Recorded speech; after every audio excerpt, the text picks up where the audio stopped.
KRPA 1110 AM ਦੇ ਸਰੋਤਿਆਂ ਨੂੰ ਸੁਖਜੀਤ ਮੰਗਤ ਵੱਲੋਂ ਸਤਿ ਸ਼੍ਰੀ ਅਕਾਲ। 17 ਮਈ 2022 ਪ੍ਰੋਗਰਾਮ ਪੰਜਾਬੀ ਆਵਾਜ਼ ਦੇ ਦੂਸਰੇ ਹਿੱਸੇ 'ਚ ਤੁਹਾਡਾ ਸਵਾਗਤ ਹੈ। ਪ੍ਰੋਗਰਾਮ ਦੇ ਇਸ ਹਿੱਸੇ 'ਚ ਅਸੀਂ ਗੱਲਬਾਤ ਕਰਦੇ ਹੁੰਦੇ ਹਾਂ ਉਹਨਾਂ ਖਬਰਾਂ ਬਾਰੇ ਜਿਨ੍ਹਾਂ ਦਾ ਸਬੰਧ ਸਾਡੇ ਆਲੇ ਦੁਆਲੇ ਨਾਲ ਹੈ ਤੇ ਇਹ ਪ੍ਰੋਗਰਾਮ ਮੰਡੇ ਟੂ ਫਰਾਈਡੇ ਤੁਹਾਡੇ ਲਈ ਪੇਸ਼ ਕੀਤਾ ਜਾਂਦਾ ਹੈ ਡਾਕਟਰ ਸ਼ਿੰਦਰ ਪੁਰੇਵਾਲ ਤੇ ਮੇਰੇ ਵੱਲੋਂ। ਦੁਨੀਆ ਭਰ ਸਾਡੇ ਪ੍ਰੋਗਰਾਮ ਤੁਸੀਂ ਸੁਣ ਸਕਦੇ ਹੋ radioindia.ca ਤੇ US ਤੇ ਕੈਨੇਡਾ 'ਚ ਸਾਡੇ ਪ੍ਰੋਗਰਾਮਸ KRPA 1110 AM ਤੇ ਸੁਣੇ ਜਾ ਸਕਦੇ ਨੇ। ਸਟੂਡੀਓ ਦਾ ਨੰਬਰ ਹੈ 6045929191 604 592 9191। ਸਵਾਗਤ ਕਰਦੇ ਹਾਂ ਡਾਕਟਰ ਸ਼ਿੰਦਰ ਪੁਰੇਵਾਲ ਜੀ ਦਾ। ਡਾਕਟਰ ਸਾਹਿਬ ਪ੍ਰੋਗਰਾਮ 'ਚ ਤੁਹਾਡਾ ਸਵਾਗਤ ਹੈ। ਸ਼ੁਭ ਸਵੇਰ ਜੀ ਡਾਕਟਰ ਸਾਹਿਬ, ਬਿਲਕੁਲ ਤੁਹਾਨੂੰ ਵੀ ਸ਼ੁਭ ਸਵੇਰ। ਤੇ ਸਟੂਡੀਓ ਦੀ ਖਿੜਕੀ ਤੋਂ ਜਦੋਂ ਬਾਹਰ ਨਿਗਾਹ ਮਾਰੀ ਹੈ ਵਾਕਈ ਬਹੁਤ ਜ਼ਿਆਦਾ ਸੋਹਣਾ ਦਿਨ ਅੱਜ ਵੈਸੇ ਸ਼ੁਭ ਸਵੇਰ ਹੀ ਹੈ। ਹਾਂਜੀ ਬਿਲਕੁਲ, ਨਾਰਮਲੀ ਇੱਥੇ ਹੁੰਦੀ ਨਹੀਂ। ਹਾਂਜੀ, ਪਰ ਅੱਜ ਬਹੁਤ ਸੋਹਣਾ ਦਿਨ ਲੱਗਦਾ। ਡਾਕਟਰ ਸਾਹਿਬ ਖਬਰਾਂ ਵੱਲ ਰੁਖ ਕਰਦੇ ਆ। ਸਭ ਤੋਂ ਪਹਿਲਾਂ ਆਪਾਂ ਗੱਲ ਕਰਨੀ ਹੈ ਹੈਲਥ ਕੇਅਰ ਸਿਸਟਮ ਦੀ। ਵੈਨਕੂਵਰ ਤੋਂ ਬਾਹਰ ਐਲਰਜੀ ਸਪੈਸ਼ਲਿਸਟ ਦੀ ਬਹੁਤ ਜ਼ਿਆਦਾ ਕਮੀ ਹੈ, ਮਤਲਬ ਹੈ ਹੀ ਨਹੀਂ। ਤੇ ਵੈਨਕੂਵਰ ਦੇ ਵਿੱਚ ਵੀ 40 ਐਲਰਜੀ ਐਕਸਪਰਟਸ ਹੈਗੇ ਆ ਸਿਰਫ। ਇਸ ਰਿਪੋਰਟ ਬਾਰੇ ਤੁਸੀਂ ਕੀ ਕਹਿਣਾ ਚਾਹੋਗੇ? ਦੇਖੋ, ਖਾਸ ਤੌਰ ਤੇ ਪੈਂਡੈਮਿਕ ਤੋਂ ਬਾਅਦ ਇੱਕ ਗੱਲ ਤਾਂ ਕਲੀਅਰ ਹੋ ਗਈ ਕੈਨੇਡਾ ਦੇ ਵਿੱਚ ਕਿ ਸਾਡਾ ਜਿਹੜਾ ਹੈਲਥ ਸਿਸਟਮ ਹੈ, ਜਿਹਨੂੰ ਅਸੀਂ ਸਿਹਤ ਵਾਲਾ ਸਿਸਟਮ ਕਹਿੰਦੇ ਆ, ਇਹ ਐਕਚੁਅਲੀ ਬਿਮਾਰ ਹੋਇਆ ਹੈ। ਹਾਂਜੀ ਬਿਲਕੁਲ ਸਹੀ ਕਿਹਾ ਡਾਕਟਰ ਸਾਹਿਬ। ਹਰ ਤਰ੍ਹਾਂ ਦੀ ਜਿਹੜੀ ਚੀਜ਼ ਹੈ ਬਿਮਾਰ ਬੰਦੇ ਨੂੰ ਹੁੰਦੀ, ਇਹਨੂੰ ਹੋਈ ਹੈ। ਇਹਨੂੰ ਬਹੁਤ ਜ਼ਿਆਦਾ ਸਖਤ ਇਲਾਜ ਦੀ ਲੋੜ ਆ। ਸੋ ਸਾਡੇ ਇੱਕ ਤਾਂ ਜਿਹੜੇ ਸਪੈਸ਼ਲਿਸਟ ਬਣਦੇ ਆ, ਐਲਰਜਿਸਟ ਹੋਏ, ਗਾਇਨੋਕੋਲੋਜਿਸਟ ਹੋਏ, ਕਾਰਡੀਓਲੋਜਿਸਟ ਹੋਏ, ਨਿਊਰੋਲੋਜਿਸਟ ਹੋਏ, ਔਨਕੋਲੋਜਿਸਟ ਹੋਏ, ਇਹ ਬਹੁਤ ਦੇਰ ਲੱਗਦੀ ਆ ਪੜ੍ਹਾਈ ਕਰਨ ਨੂੰ ਪੂਰੀ। ਹਾਂਜੀ, ਤੁਸੀਂ ਪਹਿਲਾਂ MBBS ਕਰ ਲੈਂਦੇ ਹੋ, ਉਸ ਤੋਂ ਬਾਅਦ ਵੱਖਰੀ ਵੱਖਰੀ ਸਪੈਸ਼ਲਟੀ ਕਰਨ ਜਾਂਦੇ ਆ। ਇੱਕ ਤਾਂ ਉਹਨਾਂ ਦੇ ਪੈਸੇ ਲੱਗਦੇ ਆ, ਦੂਸਰਾ ਉਹ ਕੰਮ ਨਹੀਂ ਕਰ ਸਕਦੇ ਉਦੋਂ। ਸੋ ਬਹੁਤ ਘੱਟ ਸਟੂਡੈਂਟਸ ਆ ਜਿਹੜੇ ਉਹ ਆਪਣੀ MBBS ਤੋਂ MD ਤੋਂ ਬਾਅਦ ਵੀ ਉਹ ਪਰਸੂ ਕਰਨ ਜੀ। ਤੇ ਦੂਸਰੀ ਵੱਡੀ ਪ੍ਰੋਬਲਮ ਇਹ ਆ ਕਿ ਜਦੋਂ ਡਾਕਟਰ ਬੰਦਾ ਬਣ ਜਾਂਦਾ ਜਾਂ ਕੋਈ ਵੀ ਪ੍ਰੋਫੈਸ਼ਨ ਦੇ ਵਿੱਚ ਬਣ ਜਾਂਦਾ, ਉਹਨਾਂ ਦੀ ਕੋਸ਼ਿਸ਼ ਹੁੰਦੀ ਹੈ ਕਿ ਵੱਡੇ ਸ਼ਹਿਰਾਂ 'ਚ ਰਿਹਾ ਜਾਵੇ। ਹਾਂਜੀ, ਇਹ ਯੂਨੀਵਰਸਲੀ ਹੈ, ਮਤਲਬ ਇਹ ਇਕੱਲੇ ਕੈਨੇਡਾ ਦੀ ਪ੍ਰੋਬਲਮ ਨਹੀਂ। ਲੋਕੀ ਵੈਨਕੂਵਰ ਰਹਿਣਗੇ, ਐਡਮਿੰਟਨ ਰਹਿਣਗੇ, ਕੈਲਗਰੀ ਰਹਿਣਗੇ, ਵਿਨੀਪੈਗ ਰਹਿਣਗੇ ਜਾਂ ਟੋਰਾਂਟੋ ਰਹਿਣਗੇ। ਹਾਂਜੀ, ਤੇ ਇਹਦੇ ਵਿੱਚ ਸਾਨੂੰ ਸਰਕਾਰ ਨੂੰ ਸੋਚਣਾ ਚਾਹੀਦਾ ਹੈ ਕਿ ਕਿਹੜੇ ਇਨਸੈਂਟਿਵ ਆ ਜਿਹੜੇ ਅਸੀਂ ਦੇ ਸਕਦੇ ਹਾਂ, ਕਿਉਂਕਿ ਇੰਨੇ ਪੜ੍ਹੇ ਲਿਖੇ ਬੰਦੇ, ਖਾਸ ਤੌਰ ਤੇ ਜਿਹੜੇ ਸਪੈਸ਼ਲਿਸਟ ਆ ਜੀ, ਉਹਨਾਂ ਨੂੰ ਹੁਣ ਇੰਟਾਈਸ ਕਰਨਾ ਇੱਕ ਛੋਟੀ ਜਗ੍ਹਾ ਤੇ ਰਹਿਣ ਨੂੰ। ਉਹਨਾਂ ਨੂੰ ਕਹਿਣਾ ਕਿ ਤੁਸੀਂ ਜਾ ਕੇ ਕਿਟੀਮੈਟ ਰਹਿ ਲਓ। ਹੁਣ ਉਹਨੂੰ ਬੰਦੇ ਨੂੰ ਕੁਛ ਨਾ ਕੁਛ ਤਾਂ ਚਾਹੀਦਾ ਹੀ ਆ ਨਾ ਜੀ। ਜੇ ਉਹਨਾਂ ਨੂੰ ਕਹੋ ਵੀ ਤੁਸੀਂ ਇੱਥੇ ਰਹਿਣਾ ਬਸ, ਫੇਰ ਤਾਂ ਉਹਨਾਂ ਨੇ ਰਹਿਣਾ, ਉਹ ਨੱਠ ਜਾਣਗੇ ਇੱਥੋਂ US ਨੂੰ ਚੱਲ ਜਾਣਗੇ ਜੀ। ਜਾਂ ਉਹਨਾਂ ਨੂੰ ਕੋਈ ਇਨਸੈਂਟਿਵ ਦਿਓ, ਜਿੱਦਾਂ ਖਾਸ ਤੌਰ ਤੇ ਕਈਆਂ ਨੇ ਰੈਕਮੈਂਡੇਸ਼ਨ ਕੀਤੀ ਆ ਕਿ ਜਦੋਂ ਪੜ੍ਹਦੇ ਆ ਉਹਨਾਂ ਦਾ ਸਟੂਡੈਂਟ ਲੋਨ ਬਹੁਤ ਹੁੰਦਾ। ਹਾਂਜੀ, ਤੁਸੀਂ ਕਹੋ ਵੀ ਅਸੀਂ ਸਟੂਡੈਂਟ ਲੋਨ ਪੇ ਕਰ ਦਿਆਂਗੇ ਜੀ।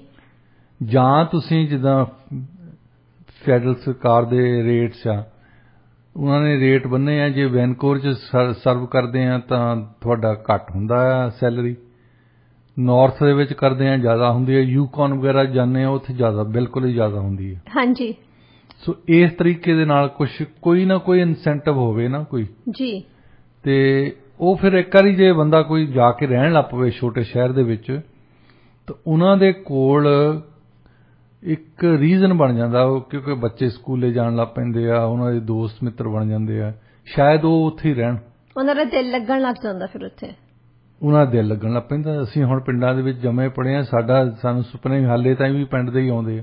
ਹਾਂਜੀ ਬਿਲਕੁਲ, ਹਾਲਾਂਕਿ ਬੜੇ ਸ਼ਹਿਰਾਂ ਦੇ ਵਿੱਚ ਰਹਿੰਦੇ ਆ, ਪਰ ਪਿੰਡ ਦੇ ਹੀ ਸੁਪਨੇ ਆਉਂਦੇ ਆ, ਜੰਮੇ ਪੜ੍ਹੇ ਉੱਥੇ ਦੇ ਆ ਜੀ। ਜੇ ਹੁਣ ਐਲਰਜੀ ਦੀ ਇੱਕ ਇਸ਼ੂ ਹੈਗੀ ਆ ਸਾਡੇ, ਇਹਨੂੰ ਜੇ ਤੁਸੀਂ ਹੈਲਥ ਸਾਇੰਟਿਸਟ ਨਾਲ ਗੱਲ ਕਰਦੇ ਨਾ, ਉਹ ਕਹਿੰਦੇ ਕਿ ਇੱਥੇ ਇਸ਼ੂ ਆ ਗਈ ਆ ਕਿ ਅਸੀਂ ਜ਼ਿਆਦਾ ਹੀ ਕਲੀਨ ਹੋ ਗਏ। ਇਹ ਵੀ ਇੱਕ ਪ੍ਰੋਬਲਮ ਹੈ ਵੈਸੇ। ਹਾਂਜੀ, ਜੇ ਕਹਿੰਦੇ ਹੁੰਦੇ ਨਾ ਜਿਹੜੀ ਜੇ ਬੈਲੈਂਸ ਹੋਣਾ ਚਾਹੀਦਾ ਹਰ ਇੱਕ ਚੀਜ਼ ਦੇ ਵਿੱਚ। Access of everything is bad. ਪਾਣੀ ਪੀ ਲਓ ਤਾਂ ਪਾਣੀ ਨਾਲ ਮਰ ਜਾਂਦੇ ਤੁਸੀਂ। ਹਾਂਜੀ ਬਿਲਕੁਲ। ਤੇ ਇੰਨੇ ਕਲੀਨ ਹੋ ਗਏ ਨਾ ਤੁਸੀਂ ਦੇਖੋ ਘਰ ਦੇ ਵਿੱਚ ਕਿਤੇ ਬੱਚੇ ਦੇ ਹੱਥੋਂ ਕੋਈ ਚੀਜ਼ ਛੁੱਟ ਜਾਂਦੀ ਹੈ, ਥੱਲੇ ਡਿੱਗ ਪੈਂਦੀ ਹੈ, ਘਰ ਸਪਿਕ ਐਂਡ ਸਪੈਨ ਹੁੰਦਾ, ਐਨ ਸਾਫ਼ ਰੱਖਿਆ ਹੁੰਦਾ ਜੀ। ਅੱਛਾ ਉੱਥੇ ਕੋਈ ਰੂੜੀ ਤਾਂ ਪਈ ਨਹੀਂ ਵੀ ਜਿਹੜੇ ਅਸੀਂ ਕਹਿੰਦੇ ਆ ਵੀ ਤੂੰ ਚੱਕ ਕੇ ਖਾਈ ਨਾ। ਅਸੀਂ ਤਾਂ ਉੱਥੇ ਖੇਤਾਂ ਦੇ ਵਿੱਚ ਸਾਡੇ ਹੱਥੋਂ ਚੀਜ਼ ਡਿੱਗ ਪੈਂਦੀ ਹੁੰਦੀ, ਉਹ ਚੱਕ ਕੇ ਕੱਛੇ ਦੇ ਨਾਲ ਇਹਦਾ ਮਾੜੇ ਮਾੜੇ ਕਰਕੇ ਤੇ ਉਹ ਖਾ ਲਈਦੀ ਸੀ। ਉਹਦੇ ਨਾਲ ਸਾਡੀ ਇਮਿਊਨਿਟੀ ਬਣ ਗਈ। ਹਾਂਜੀ। ਕਿਉਂਕਿ ਅਸੀਂ ਪਸ਼ੂ ਚਾਰਦੇ ਹੁੰਦੇ ਸੀ ਜਦੋਂ, ਤੇ ਨਹਿਰ ਦਾ ਪਾਣੀ ਪੀ ਲੈਂਦੇ ਹੁੰਦੇ ਸੀ। ਹੁਣ ਇੱਥੋਂ ਤੁਸੀਂ ਲਿਜਾਓ ਬੱਚੇ ਨੂੰ, ਇਹਨੂੰ ਨਹਿਰ ਦਾ ਪਾਣੀ ਪਿਲਾ ਦਿਓ, ਉਸੇ ਵੇਲੇ ਐਮਰਜੈਂਸੀ ਜਾਣਾ ਪੈਣਾ ਤੁਹਾਨੂੰ। ਹਾਂਜੀ ਬਿਲਕੁਲ। ਕਿਉਂਕਿ ਇਹਨਾਂ ਦੀ ਹੈ ਹੀ ਨਹੀਂ ਗੀ ਇਮਿਊਨਿਟੀ। ਜ਼ਿਆਦਾ ਕਲੀਨਲੀਨੈਸ ਨੇ ਖਰਾਬ ਕਰਤੇ ਵੈਸੇ। ਹਾਂਜੀ। ਕਿਉਂਕਿ ਜੇ ਤੁਹਾਡੇ ਥੋੜੇ ਬਹੁਤੇ ਬੈਕਟੀਰੀਆ ਆਉਂਦਾ ਰਹੇ। ਮੇਰਾ ਇੱਕ ਦੋਸਤ ਆ, ਅਸੀਂ ਹਰਿਦੁਆਰ ਗਏ ਤਾਂ ਉਸ ਜ਼ਮਾਨੇ 'ਚ ਹਰਿਦੁਆਰ ਪਾਣੀ ਬਹੁਤ ਜ਼ਿਆਦਾ ਗੰਦਾ ਸੀ, ਬਹੁਤ ਹੀ ਜ਼ਿਆਦਾ। ਉਹ ਕਹਿੰਦਾ ਚੱਲ ਕਹਿੰਦਾ ਟੁੱਬੀ ਮਾਰ ਲਾ। ਮੈਂ ਕਿਹਾ ਟੁੱਬੀ ਮਾਰ ਲਾ, ਇਹ ਇੰਨਾ ਗੰਦਾ ਪਾਣੀ ਆ। ਕਹਿੰਦਾ ਨਹੀਂ ਇਹ ਸਾਫ਼ ਪਾਣੀ ਆ, ਕਿਉਂਕਿ ਇਹ ਇੰਨਾ ਗੰਦਾ ਇੱਥੇ ਬੈਕਟੀਰੀਆ ਵੀ ਮਰ ਜਾਂਦਾ। ਸੋ ਉਹ ਉਸ ਗੰਦ ਦੇ ਵਿੱਚੋਂ ਨਿਕਲ ਕੇ ਉਹਦੇ ਨਾਲ ਤੁਹਾਡੀ ਇਮਿਊਨਿਟੀ ਬਣਦੀ ਹੈ। ਜਿਹੜੀ ਹੁਣ ਇੱਥੇ ਐਲਰਜਿਸਟ ਜਿਹੜੇ ਆ, ਇੱਕ ਤਾਂ ਆਉਂਦੀ ਹੈ ਐਲਰਜੀ ਜਿਹੜੀ ਸਾਨੂੰ ਮਾਰਚ ਅਪ੍ਰੈਲ ਦੇ ਵਿੱਚ ਜਿਹੜੇ ਨਵੇਂ ਫੁੱਲ ਉੱਗਦੇ ਆ। ਹਾਂਜੀ। ਉਹਦਾ ਕਰਕੇ ਆਉਂਦੀ ਹੈ ਜੀ। ਪੋਲਨ ਦਾ ਕਰਕੇ ਆਉਂਦੀ ਹੈ ਜੀ। ਦੂਸਰੀ ਇੱਥੇ ਐਲਰਜੀ ਤੁਹਾਨੂੰ ਸਪੈਸ਼ਲਟੀ ਬੱਚਿਆਂ ਨੂੰ ਜੇ ਸਕੂਲਾਂ ਜਾਂਦੇ ਆ ਤੇ ਉਹ ਲਿਖ ਕੇ ਭੇਜਦੇ ਆ ਵੀ ਤੁਸੀਂ ਇਹਦੇ ਕੋਲ ਕੋਈ ਮੂੰਗਫਲੀ ਵਾਲੀ ਚੀਜ਼ ਨਾ ਭੇਜੋ। ਜੀ ਫੂਡ ਐਲਰਜੀ। ਫੂਡ ਐਲਰਜੀ ਖਾਸ ਤੌਰ ਤੇ ਮੂੰਗਫਲੀ ਤੋਂ ਬਹੁਤ ਹੈ ਜੀ। ਬਿਲਕੁਲ। ਹੁਣ ਪਹਿਲਾਂ ਜੇ ਤੁਸੀਂ ਬੱਚਿਆਂ ਨੂੰ ਕੁਛ ਇਦਾਂ ਦਾ ਦਿੱਤਾ ਹੀ ਨਹੀਂ, ਉਹਨਾਂ ਨੂੰ ਪਤਾ ਨਹੀਂ ਕਿਹੜੀ ਕਿਹੜੀ ਐਲਰਜੀ ਹੋਈ ਹੋਣੀ। ਹਾਂਜੀ ਬਿਲਕੁਲ। ਕਦੇ ਇੰਡੀਆ ਦੇ ਵਿੱਚ ਪਿੰਡ ਦੇ ਵਿੱਚ ਸੁਣਿਆ ਸੀ ਵੀ ਇਹਨੂੰ ਮੂੰਗਫਲੀ ਤੋਂ ਐਲਰਜੀ ਆ? ਨਹੀਂ। ਇਹ ਇੱਥੇ ਆ ਕੇ ਪਤਾ ਲੱਗਾ ਵੀ ਇਹ ਮੂੰਗਫਲੀ ਤੋਂ ਵੀ ਐਲਰਜੀ ਹੁੰਦੀ ਹੈ। ਹਾਂਜੀ। ਹੁਣ ਕਈਆਂ ਬੰਦਿਆਂ ਨੂੰ ਦੁੱਧ ਤੋਂ ਐਲਰਜੀ ਹੈ ਇੱਥੇ ਜੀ। ਐਗਜ਼ ਤੋਂ। ਦੁੱਧ ਦੇ ਵਿੱਚ ਤਾਂ ਚਲੋ ਅਸੀਂ ਮੰਨਦੇ ਹਾਂ ਕਿ ਪੈਸਚਰਾਈਜ਼ ਕਰਦੇ ਆ। ਹਾਂਜੀ। ਇਹ ਠੀਕ ਜਿੱਦਾਂ ਗਾਂ ਦਾ ਦੁੱਧ ਹੋਣਾ ਚਾਹੀਦਾ, ਇਦਾਂ ਨਹੀਂ। ਉਹਨੂੰ ਜਿਹੜੇ ਚੰਗੇ ਤੱਤ ਆ ਉਹ ਤਾਂ ਮਾਰ ਛੱਡਦੇ ਆ ਜੀ। ਬਿਲਕੁਲ ਡਾਕਟਰ ਸਾਹਿਬ। ਉਹ ਵੀ ਸਿਰਫ ਕਲੀਨਲੀਨੈਸ ਦਾ ਪ੍ਰੋਬਲਮ ਹੈ। ਹਾਂਜੀ। ਕਿ ਉਹਨੂੰ ਅਸੀਂ ਕਲੀਨ ਕਰਨ ਤੇ ਤੁਲੇ ਹੋਏ ਆ। ਜਿਹੜਾ ਨੈਚੁਰਲ ਦੁੱਧ ਇੱਥੇ ਪਹਿਲਾਂ ਕਲੋਵਰਡੇਲ ਦੇ ਵਿੱਚ ਤੁਸੀਂ ਬਾਲਟੀ ਲਿਜਾ ਕੇ ਲੋਕੀ ਦੁੱਧ ਲਿਆ ਕੇ ਆਉਂਦੇ ਹੁੰਦੇ ਸੀ। ਵਾਓ। ਤੇ ਉਸ ਤੋਂ ਬਾਅਦ ਡੇਅਰੀ ਲੈਂਡਸ ਵਾਲਿਆਂ ਨੇ ਬੰਦ ਕਰ ਦਿੱਤਾ ਕਿ ਇਦਾਂ ਫਾਰਮਰ ਵੀ ਹਾਂ ਤੁਸੀਂ ਆਪਣੀ ਗਾਂ ਰੱਖੀ ਆ ਤਾਂ ਤੁਸੀਂ ਦੁੱਧ ਪੀ ਸਕਦੇ ਆ, ਪਰ ਕਿਤੇ ਵੇਚ ਨਹੀਂ ਸਕਦੇ। ਹੁਣ ਜੇ ਤੁਸੀਂ ਨੈਚੁਰਲ ਦੁੱਧ ਲੈਣਾ ਹੋਵੇ BC ਦੇ ਵਿੱਚ, ਜੇ ਨਾ ਤੁਹਾਡੀ ਇਮਿਊਨਿਟੀ ਬਣ ਜਵੇ, ਉਹ ਤੁਹਾਨੂੰ ਮਿਲਣਾ ਨਹੀਂ ਕਿਤੇ। ਹਾਂਜੀ। ਹਰ ਚੀਜ਼ ਇਸ ਤਰ੍ਹਾਂ ਹੋਈ ਜਾਂਦੀ ਹੈ। ਐਲਰਜੀ ਸਾਨੂੰ ਹੋਣੀਆਂ ਹੀ ਆ ਜੀ। ਹੁਣ ਜਿਹੜੇ ਬੰਦੇ ਇੱਥੇ ਜ਼ਿਆਦਾ ਚਿਰ ਰਹੀ ਜਾਂਦੇ ਆ ਕੈਨੇਡਾ ਦੇ ਵਿੱਚ, ਉਹਨਾਂ ਨੂੰ ਵੀ ਐਲਰਜੀ ਹੋਈ ਜਾਂਦੀ ਹੈ। ਹਾਂਜੀ। ਜਿਨ੍ਹਾਂ ਨੂੰ ਕਦੇ ਨਹੀਂ ਸੀ ਹੋਣੀ ਉਹਨਾਂ ਨੂੰ ਵੀ ਹੁੰਦੀ ਹੈ ਜੀ। ਤੇ ਐਲਰਜੀ ਦੇ ਜਿਹੜੇ ਸਪੈਸ਼ਲਿਸਟ ਆ ਉਹ ਹੈ ਨਹੀਂਗੇ, ਉਹ ਸਾਰੇ ਵੈਨਕੂਵਰ ਹੈ। ਹਾਂਜੀ। ਹੁਣ ਜਿਹੜਾ ਬੰਦਾ ਉੱਥੇ ਪ੍ਰਿੰਸ ਜਾਰਜ ਤੋਂ ਉੱਪਰ ਨੂੰ ਰਹਿੰਦਾ ਹੈ, ਵੈਂਡਰਹੂਫ ਵੱਲ ਰਹਿੰਦਾ ਹੈ, ਉਹਨੂੰ ਏਦਾਂ ਲੱਗਦਾ ਵੀ ਐਡਮਿੰਟਨ ਜਾਣਾ ਬਿਹਤਰ ਆ ਇੱਥੇ ਵੈਨਕੂਵਰ ਆਉਣ ਨੂੰ। ਥੱਲੇ ਨੂੰ ਵਾਟ ਨੂੰ ਜ਼ਿਆਦਾ ਘੱਟ ਪੈਂਦੀ ਹੈ ਜੀ। ਕਈ ਬੰਦੇ ਪ੍ਰੋਵਿੰਸ ਛੱਡ ਕੇ ਜਾਂਦੇ ਆ ਇਸ ਕਰਕੇ ਕਿ ਉੱਥੇ ਸਪੈਸ਼ਲਿਸਟ ਹੈ ਨਹੀਂ। ਹਾਂਜੀ। ਤੁਸੀਂ ਇਮੇਜਿਨ ਕਰੋ ਕਿ ਅਸੀਂ ਕਹਿੰਦੇ ਆ ਕਿ ਫਸਟ ਵਰਲਡ ਕੰਟਰੀ ਹੈ ਇਹ, ਇੱਥੇ ਹੈਲਥ ਕੇਅਰ ਸਿਸਟਮ ਬਹੁਤ ਵਧੀਆ ਹੈ, ਪਰ ਉਹਨਾਂ ਬੰਦਿਆਂ ਦੇ ਉਹਨਾਂ ਨੂੰ ਕੀ ਭਾਅ ਜਿੱਥੇ ਬੰਦੇ ਰਹਿੰਦੇ ਆ ਉਹਨਾਂ ਨੂੰ ਡਾਕਟਰ ਨਹੀਂ ਮਿਲਦਾ, ਫੈਮਿਲੀ ਡਾਕਟਰ ਨਹੀਂ ਮਿਲਦੇ, ਸਪੈਸ਼ਲਿਸਟ ਨਹੀਂ ਮਿਲਦੇ, ਉਹਨਾਂ ਦੇ ਟੈਸਟ ਕਰਨ ਨੂੰ ਹੈ ਨਹੀਂ ਗੇ ਬੰਦੇ ਉੱਥੇ ਜੀ। ਬਿਲਕੁਲ ਡਾਕਟਰ ਸਾਹਿਬ। ਇਹੋ ਜਿਹੇ ਹੈਲਥ ਕੇਅਰ ਸਿਸਟਮ ਜਿਹੜੀਆਂ ਸਾਰੇ ਪਹਿਲਾਂ ਦਹਾਈਆਂ ਦਿੰਦੇ ਸੀ ਕਿ ਵਨ ਆਫ ਦਾ ਬੈਸਟ ਹੈਗਾ ਇਨ ਦਾ ਵਰਲਡ, ਬਟ ਹੁਣ ਤੁਸੀਂ ਦੇਖ ਲਓ ਜਿੱਦਾਂ ਪੈਂਡੈਮਿਕ ਦੇ ਦੌਰਾਨ ਕਿੰਨਾ ਕੁਝ ਸਾਹਮਣੇ ਆਇਆ, ਤੇ ਹੁਣ ਵੀ ਐਵਰੀਡੇ ਆਪਾਂ ਜਿਹੜੀਆਂ ਰਿਪੋਰਟਸ ਆਉਂਦੀਆਂ ਨੇ, ਸਟੱਡੀਜ਼ ਆਉਂਦੀਆਂ ਨੇ, ਜਦੋਂ ਆਪਾਂ ਉਹਨਾਂ ਨੂੰ ਦੇਖਦੇ ਆ ਤਾਂ ਦੇਖ ਕੇ ਬਹੁਤ ਹੈਰਾਨੀ ਹੁੰਦੀ ਆ ਵੀ ਇਹ ਬੈਸਟ ਨਹੀਂ, ਇਹ ਤਾਂ ਬਿਲਕੁਲ ਵਰਸਟ ਹੁੰਦਾ ਜਾ ਰਿਹਾ। ਜਦੋਂ ਵੀ ਸਾਡੀ ਕੰਪੈਰੀਜ਼ਨ ਕਰਦੇ ਹੁੰਦੇ ਸੀ US ਤੇ ਕੈਨੇਡਾ ਦੀ, ਤੇ ਕੈਨੇਡਾ ਦੇ ਵਿੱਚ ਜਿੱਦਾਂ ਹੁੰਦਾ ਨਾ ਵੀ ਇੱਕ ਗੱਲ ਮਸ਼ਹੂਰ ਕਰਨ ਨੂੰ, ਸਾਡਾ ਜੀ ਹੈਲਥ ਕੇਅਰ ਬੈਸਟ ਹੈ। ਹਾਂਜੀ। ਹੁਣ ਪਤਾ ਲੱਗਾ ਇਹ ਬੈਸਟ ਬੂਸਟ ਕੋਈ ਨਹੀਂ, ਕਹਿਣ ਨੂੰ ਹੀ ਆ ਜੀ। ਬੈਸਟ ਉਹਨਾਂ ਲਈ ਹੈ ਜਿਨ੍ਹਾਂ ਦੀ ਸਿਹਤ ਚੰਗੀ ਹੈ। ਹਾਂਜੀ। ਜੇ ਤੁਸੀਂ ਬਿਮਾਰ ਨਹੀਂ ਹੁੰਦੇ ਵਾਕਈ ਬੈਸਟ ਹੈ ਜੀ। ਜੇ ਤੁਸੀਂ ਬਿਮਾਰ ਹੋ ਜਾਂਦੇ ਆ ਫੇਰ ਬੈਸਟ ਨਹੀਂ। ਹਾਂਜੀ। ਉਹਨੂੰ ਪਤਾ ਲੱਗਦਾ ਨਾ, ਜਿਹੜਾ ਬਿਮਾਰ ਬੰਦਾ ਉਹਨੂੰ ਪਤਾ ਲੱਗਦਾ ਜਾ ਕੇ ਹਸਪਤਾਲ ਕੀ ਹੋ ਰਿਹਾ। ਜੀ। ਜਦੋਂ ਉਹ ਆ ਕੇ ਦੱਸਦੇ ਆ ਲੋਕੀ ਸੋਚਦੇ ਯਾਰ ਇਹ ਬਾਹਰੋਂ ਤਾਂ ਦੇਖਣ ਨੂੰ ਚੰਗਾ ਆ ਹਸਪਤਾਲ। ਹਾਂਜੀ। ਬਿਲਡਿੰਗ ਤਾਂ ਸੋਹਣੀ ਪਾਈ ਇਹਨਾਂ ਨੇ। ਜੀ ਬਿਲਕੁਲ। ਪਰ ਅੰਦਰ ਕੀ ਹੋ ਰਿਹਾ ਉਹ ਤਾਂ ਜਿਹੜੇ ਅੰਦਰ ਰਹਿ ਕੇ ਆਏ ਉਹਨਾਂ ਨੂੰ ਪਤਾ ਹੋਣਾ। ਹਾਂਜੀ। ਉਹ ਬੰਦਿਆਂ ਨੇ ਜਿੱਦਾਂ ਹੁਣ ਐਲਰਜੀ ਕਿਸੇ ਨੂੰ ਹੋਈ ਹੋਣੀ ਆ, ਉੱਥੇ ਨਾਰਥ ਦੇ ਵਿੱਚ ਜਿਹੜੀ ਐਲਰਜੀਜ਼ ਤਾਂ ਉਹਨਾਂ ਨੂੰ ਵੀ ਹੁੰਦੀਆਂ, ਸਾਨੂੰ ਵੀ ਹੁੰਦੀਆਂ। ਹਾਂਜੀ। ਉਹਨਾਂ ਨੂੰ ਵੀ ਫੂਡ ਤੋਂ ਐਲਰਜੀ ਹੈ, ਸਾਨੂੰ ਵੀ ਫੂਡ ਤੋਂ ਐਲਰਜੀ ਹੈ। ਫੂਡ ਤੋਂ ਐਲਰਜੀ ਇਸ ਕਰਕੇ ਹੈ ਵੀ ਅਸੀਂ ਜ਼ਿਆਦਾ ਕਲੀਨ ਹੋ ਗਏ। ਹਾਂਜੀ। ਸਾਫ਼ ਹੀ ਆਲਾ ਦੁਆਲਾ ਇੰਨਾ ਸਾਫ਼ ਕੀਤਾ ਆ, ਮਾੜੀ ਜਿਹੀ ਗੱਲ ਤੇ ਹੱਥ ਧੋਣ ਲੱਗੇ ਆ, ਮਾੜੀ ਜਿਹੀ ਗੱਲ ਤੇ ਆਲਾ ਦੁਆਲਾ ਸਾਫ਼ ਕਰਨ ਲੱਗੇ ਆ। ਇਹ ਤੇ ਜਿਹੜੀਆਂ ਕੈਮੀਕਲਸ ਤੁਸੀਂ ਯੂਜ਼ ਕਰਦੇ ਆ, ਕਦੇ ਇਹ ਸੋਚਿਆ ਕਿ ਇਹ ਜ਼ਿਆਦਾ ਬਿਮਾਰ ਕਰਦੀਆਂ ਆ? ਤੁਹਾਡੇ ਕਲੀਨ ਕਰਨਾ ਉਹ ਜ਼ਿਆਦਾ ਬਿਮਾਰੀ ਉੱਥੋਂ ਪੈਦਾ ਹੁੰਦੀ ਹੈ। ਹਾਂਜੀ। ਕਿਉਂਕਿ ਜਿਹੜੇ ਜੋ ਵੀ ਤੁਸੀਂ ਯੂਜ਼ ਕਰਦੇ ਆ ਕਲੀਨ ਕਰਨ ਲਈ ਆਲਾ ਦੁਆਲਾ, ਉਹ ਕੈਮੀਕਲਸ ਆ। ਜੀ ਬਿਲਕੁਲ। ਹੁਣ ਕੰਪਨੀਆਂ ਨੇ ਤਾਂ ਕਹਿਣਾ ਹੀ ਆ ਵੀ ਤੁਸੀਂ ਸਾਫ਼ ਇਸ ਕੈਮੀਕਲ ਨਾਲ ਕਰੋ। ਜੀ ਡਾਕਟਰ ਸਾਹਿਬ ਬਿਲਕੁਲ। ਕਈ ਵਾਰੀ ਇਹ ਹੁੰਦਾ ਨਾ ਵੀ ਕਹਿੰਦੇ ਆ ਕਿ ਜਦੋਂ ਆਪਾਂ ਕੋਈ ਚੀਜ਼ ਦਾ ਇਸ਼ਤਿਹਾਰ ਦੇਖਦੇ ਆ ਜਾਂ ਫਿਰ ਆਪਾਂ ਟੀਵੀ ਤੇ ਉਹਦਾ ਐਡਵਰਟਾਈਜ਼ਮੈਂਟ ਦੇਖਦੇ ਆ, ਉਹ ਵੀ ਕਾਫੀ ਲੋਕਾਂ ਨੂੰ ਪ੍ਰਭਾਵਿਤ ਕਰਦੀਆਂ ਨੇ। ਜਿਵੇਂ ਤੁਸੀਂ ਹੁਣੇ ਦੱਸਿਆ ਕਿ ਉਹਨਾਂ 'ਚ ਬਹੁਤ ਸਟਰੋਂਗ ਕੈਮੀਕਲਸ ਹੁੰਦੇ ਆ ਜਿਹੜੇ ਸਾਡੇ ਲਈ ਗੁੱਡ ਨਹੀਂ ਹੁੰਦੇ ਹੈਗੇ, ਬਟ ਜਦੋਂ ਪਿਕਚਰ ਸੋਹਣੀ ਜੀ ਸਾਹਮਣੇ ਆ ਜਾਂਦੀ ਆ, ਕੋਈ ਉਹਨੂੰ ਪੜ੍ਹਦਾ ਨਹੀਂ ਹੈਗਾ, ਚੁੱਪ-ਚਾਪ ਜਾ ਕੇ ਉਹ ਚੀਜ਼ ਨੂੰ ਬਾਏ ਕਰ ਲੈਂਦੇ ਆ। ਫਿਰ ਜਿਹੜੀਆਂ ਸਾਨੂੰ ਐਲਰਜੀਜ਼ ਵੀ ਹੋਈਆਂ ਹਨ, ਬਹੁਤੀਆਂ ਇਹ ਕੈਮੀਕਲਸ ਦਾ ਕਰਕੇ ਹੋਈਆਂ। ਹਾਂਜੀ। ਜਿਹੜੀ ਚੀਜ਼ ਜਿਵੇਂ ਕੋਈ ਮੂੰਗਫਲੀ ਖਾ ਰਿਹਾ, ਉਹ ਤੇ ਪਤਾ ਨਹੀਂ ਕਿਹੜੀ ਕੈਮੀਕਲ ਪਾਈ ਹੋਣੀ। ਜੀ। ਕੋਈ ਕਿਸੇ ਨੂੰ ਦੁੱਧ ਤੋਂ ਹੋਈ ਆ, ਉਹ 'ਚ ਪੈਸਚਰਾਈਜ਼ਡ ਆ, ਉਹ 'ਚ ਹੁਣ ਵਿਟਾਮਿਨ ਡੀ ਪਾਉਂਦੇ ਆ। ਇਹ ਦੱਸਣ ਦੀ ਬਜਾਏ ਕਿ ਲੋਕਾਂ ਨੂੰ ਤੁਸੀਂ ਧੁੱਪੇ ਬਹਿ ਲਿਆ ਕਰੋ ਥੋੜਾ ਜਿਹਾ। ਹਾਂਜੀ। ਨਾਰਥ ਦੇ ਵਿੱਚ ਤਾਂ ਧੁੱਪ ਨਿਕਲਦੀ ਹੈ, ਵੈਨਕੂਵਰ ਦੇ ਵਿੱਚ ਨਹੀਂ ਨਿਕਲਦੀ। ਉਹਨਾਂ ਨੂੰ ਤਾਂ ਬਹਿ ਲਿਆ ਕਰਨ ਥੋੜਾ ਜਿਹਾ ਉੱਥੇ। ਹਾਂਜੀ। ਤੇ ਉਹਦੇ ਨਾਲ ਵਿਟਾਮਿਨ ਡੀ ਮਿਲ ਜਾਂਦਾ ਤੁਹਾਨੂੰ ਨੈਚੁਰਲ। ਜੀ ਬਿਲਕੁਲ। ਇਹ ਜਿਹੜੀ ਵੀ ਚੀਜ਼ ਖਾਂਦੇ ਹਾਂ ਅਸੀਂ, ਉਹ ਪਹਿਲਾਂ ਹੁੰਦਾ ਸੀ ਆਰਗੈਨਿਕ, ਇੱਕ ਪਖੰਡਬਾਜ਼ੀ। ਹੁਣ ਕਮ ਸੇ ਕਮ BC ਸਰਕਾਰ ਨੇ ਇੰਨਾ ਕਰਤਾ, ਇਹਨਾਂ ਨੇ ਇੱਕ ਮਿਨਿਸਟਰੀ ਬਣਾਤੀ। ਹੁਣ ਆਰਗੈਨਿਕ ਐਕਚੁਅਲੀ ਉਹ ਜਾਂਦੇ ਆ ਟੈਸਟ ਕਰਨ ਜੇ ਆਰਗੈਨਿਕ ਹੈ ਜਾਂ ਨਹੀਂ। ਮੈਂ ਇੱਕ ਜਗ੍ਹਾ ਦੇਖਦਾ ਹੁੰਦਾ ਇੱਥੇ, ਉਹਨਾਂ ਨੇ ਲਿਖਿਆ ਹੁੰਦਾ ਸੀ ਆਰਗੈਨਿਕ ਐਗਜ਼। ਜੀ। ਹੁਣ ਆਰਗੈਨਿਕ ਉਹਨਾਂ ਨੇ ਉੱਤੇ ਪੇਂਟ ਕਰਤਾ ਤੇ ਇਕੱਲੇ ਐਗਜ਼ ਰਹਿਣ ਦਿੱਤੇ, ਕਿਉਂਕਿ ਆਰਗੈਨਿਕ ਐਗਜ਼ ਕਹਿਣ ਲਈ ਤੁਹਾਨੂੰ ਉਹ ਪ੍ਰੂਵ ਕਰਨਾ ਪੈਣਾ ਕਿ ਐਕਚੁਅਲੀ ਮੁਰਗੀਆਂ ਬਾਹਰ ਤੁਰੀਆਂ ਫਿਰਦੀਆਂ ਜਾਂ ਨਹੀਂ। ਮਤਲਬ ਹੁਣ ਇਹ ਨਹੀਂ ਹੈਗਾ ਜਿਵੇਂ ਪਹਿਲਾਂ ਹੁੰਦਾ ਸੀ ਸਟਿੱਕਰ ਲਾ ਦਿੰਦੇ ਸੀ ਆਰਗੈਨਿਕ ਦਾ, ਉਹ ਇੱਕ ਬਣਿਆ ਸੀ ਨਾ ਫਸਾਡ। ਜੀ। ਕਿ ਤੁਸੀਂ ਆਰਗੈਨਿਕ ਹਰੇਕ ਚੀਜ਼ ਨੂੰ ਕਹਿ ਦੋ, ਕਾਫੀ ਸਾਰੇ ਲੋਕ ਉਹਦੀ ਦੁੱਗਣੀ ਕੀਮਤ ਕਰ ਦਿਓ। ਜੀ। ਕੀਮਤਾਂ ਦੁੱਗਣੀਆਂ ਹੋ ਜਾਂਦੀਆਂ ਤੇ ਲੋਕੀ ਜਿਹੜੇ ਹੈਗੇ ਆ ਉਹ ਵੀ ਆਰਗੈਨਿਕ ਚੀਜ਼ਾਂ ਵੱਲ ਨੂੰ ਜ਼ਿਆਦਾ ਉਹਨਾਂ ਦਾ ਜਿਹੜਾ ਰੁਝਾਨ ਆ ਹੋਇਆ। ਆਰਗੈਨਿਕ ਮਤਲਬ ਉਹ ਤਾਂ ਨੈਚੁਰਲ ਆ ਨਾ, ਹਰ ਇੱਕ ਬੰਦਾ ਜਾਣਦਾ ਕਿ ਸਾਨੂੰ ਕੈਮੀਕਲਸ ਖਰਾਬ ਕਰਦੀਆਂ। ਹਾਂਜੀ। ਉਹਨਾਂ ਦਾ ਨੈਚੁਰਲ, ਉਹਨਾਂ ਦਾ ਕੁਦਰਤੀ ਗੱਲ ਹੈ, ਉਹ ਆਰਗੈਨਿਕ ਚੀਜ਼ਾਂ ਖਾਣੀਆਂ ਚਾਹੁੰਦੇ ਆ। ਪਰ ਇੱਕ ਮਾਰਕੀਟਿੰਗ ਸਟੱਫ ਤੁਰ ਪਿਆ ਸੀ ਕਿ ਕਹਿਣਾ ਨੈਚੁਰਲ ਆ, ਆਰਗੈਨਿਕ ਆ, ਪਰ ਦੇਈ ਜਾਣੀਆਂ ਦੂਜੀਆਂ ਚੀਜ਼ਾਂ। ਹਾਂਜੀ। ਸਿਰਫ ਸਟਿੱਕਰ ਲਾ ਦਿੰਦੇ ਸੀ। ਸੋ ਕਮ ਸੇ ਕਮ ਹੁਣ ਮਿਨਿਸਟਰੀ ਤਾਂ ਬਣੀ ਹੈ ਨਾ। ਜੀ। ਤੇ ਉਸ ਮਿਨਿਸਟਰੀ ਦੇ ਜਦੋਂ ਪਤਾ ਲੱਗਦਾ, ਪਰ ਬਹੁਤੀ ਵਾਰ ਤਾਂ ਉਹਨਾਂ ਨੂੰ ਪਤਾ ਹੀ ਨਹੀਂ ਲੱਗਦਾ ਹੁੰਦਾ, ਉਹਨਾਂ ਨੂੰ ਜਦੋਂ ਪਤਾ ਲੱਗਦਾ ਵੀ ਜੇ ਕੋਈ ਕੰਪਲੇਂਟ ਕਰੂਗਾ ਤਾਂ ਹੀ ਪਤਾ ਲੱਗੂਗਾ। ਹਾਂਜੀ।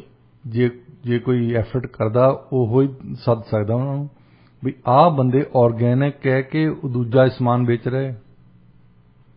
ਇੱਥੇ ਗਰੋਸਰੀ ਸਟੋਰ ਆ ਸਾਡੇ ਵੀ ਆ, ਜਿੱਥੇ ਰਾਤ ਨੂੰ ਸਮਾਨ ਪਿਆ ਹੁੰਦਾ, ਐਪਲਸ ਵਗੈਰਾ ਪਏ ਹੁੰਦੇ ਆ, ਇਹਨਾਂ ਨੂੰ ਥੋੜੇ ਜਿਹੇ ਫਰੂਟ ਫਲਾਈਜ਼ ਲੱਗ ਜਾਂਦੀਆਂ ਨਾ, ਉਹ।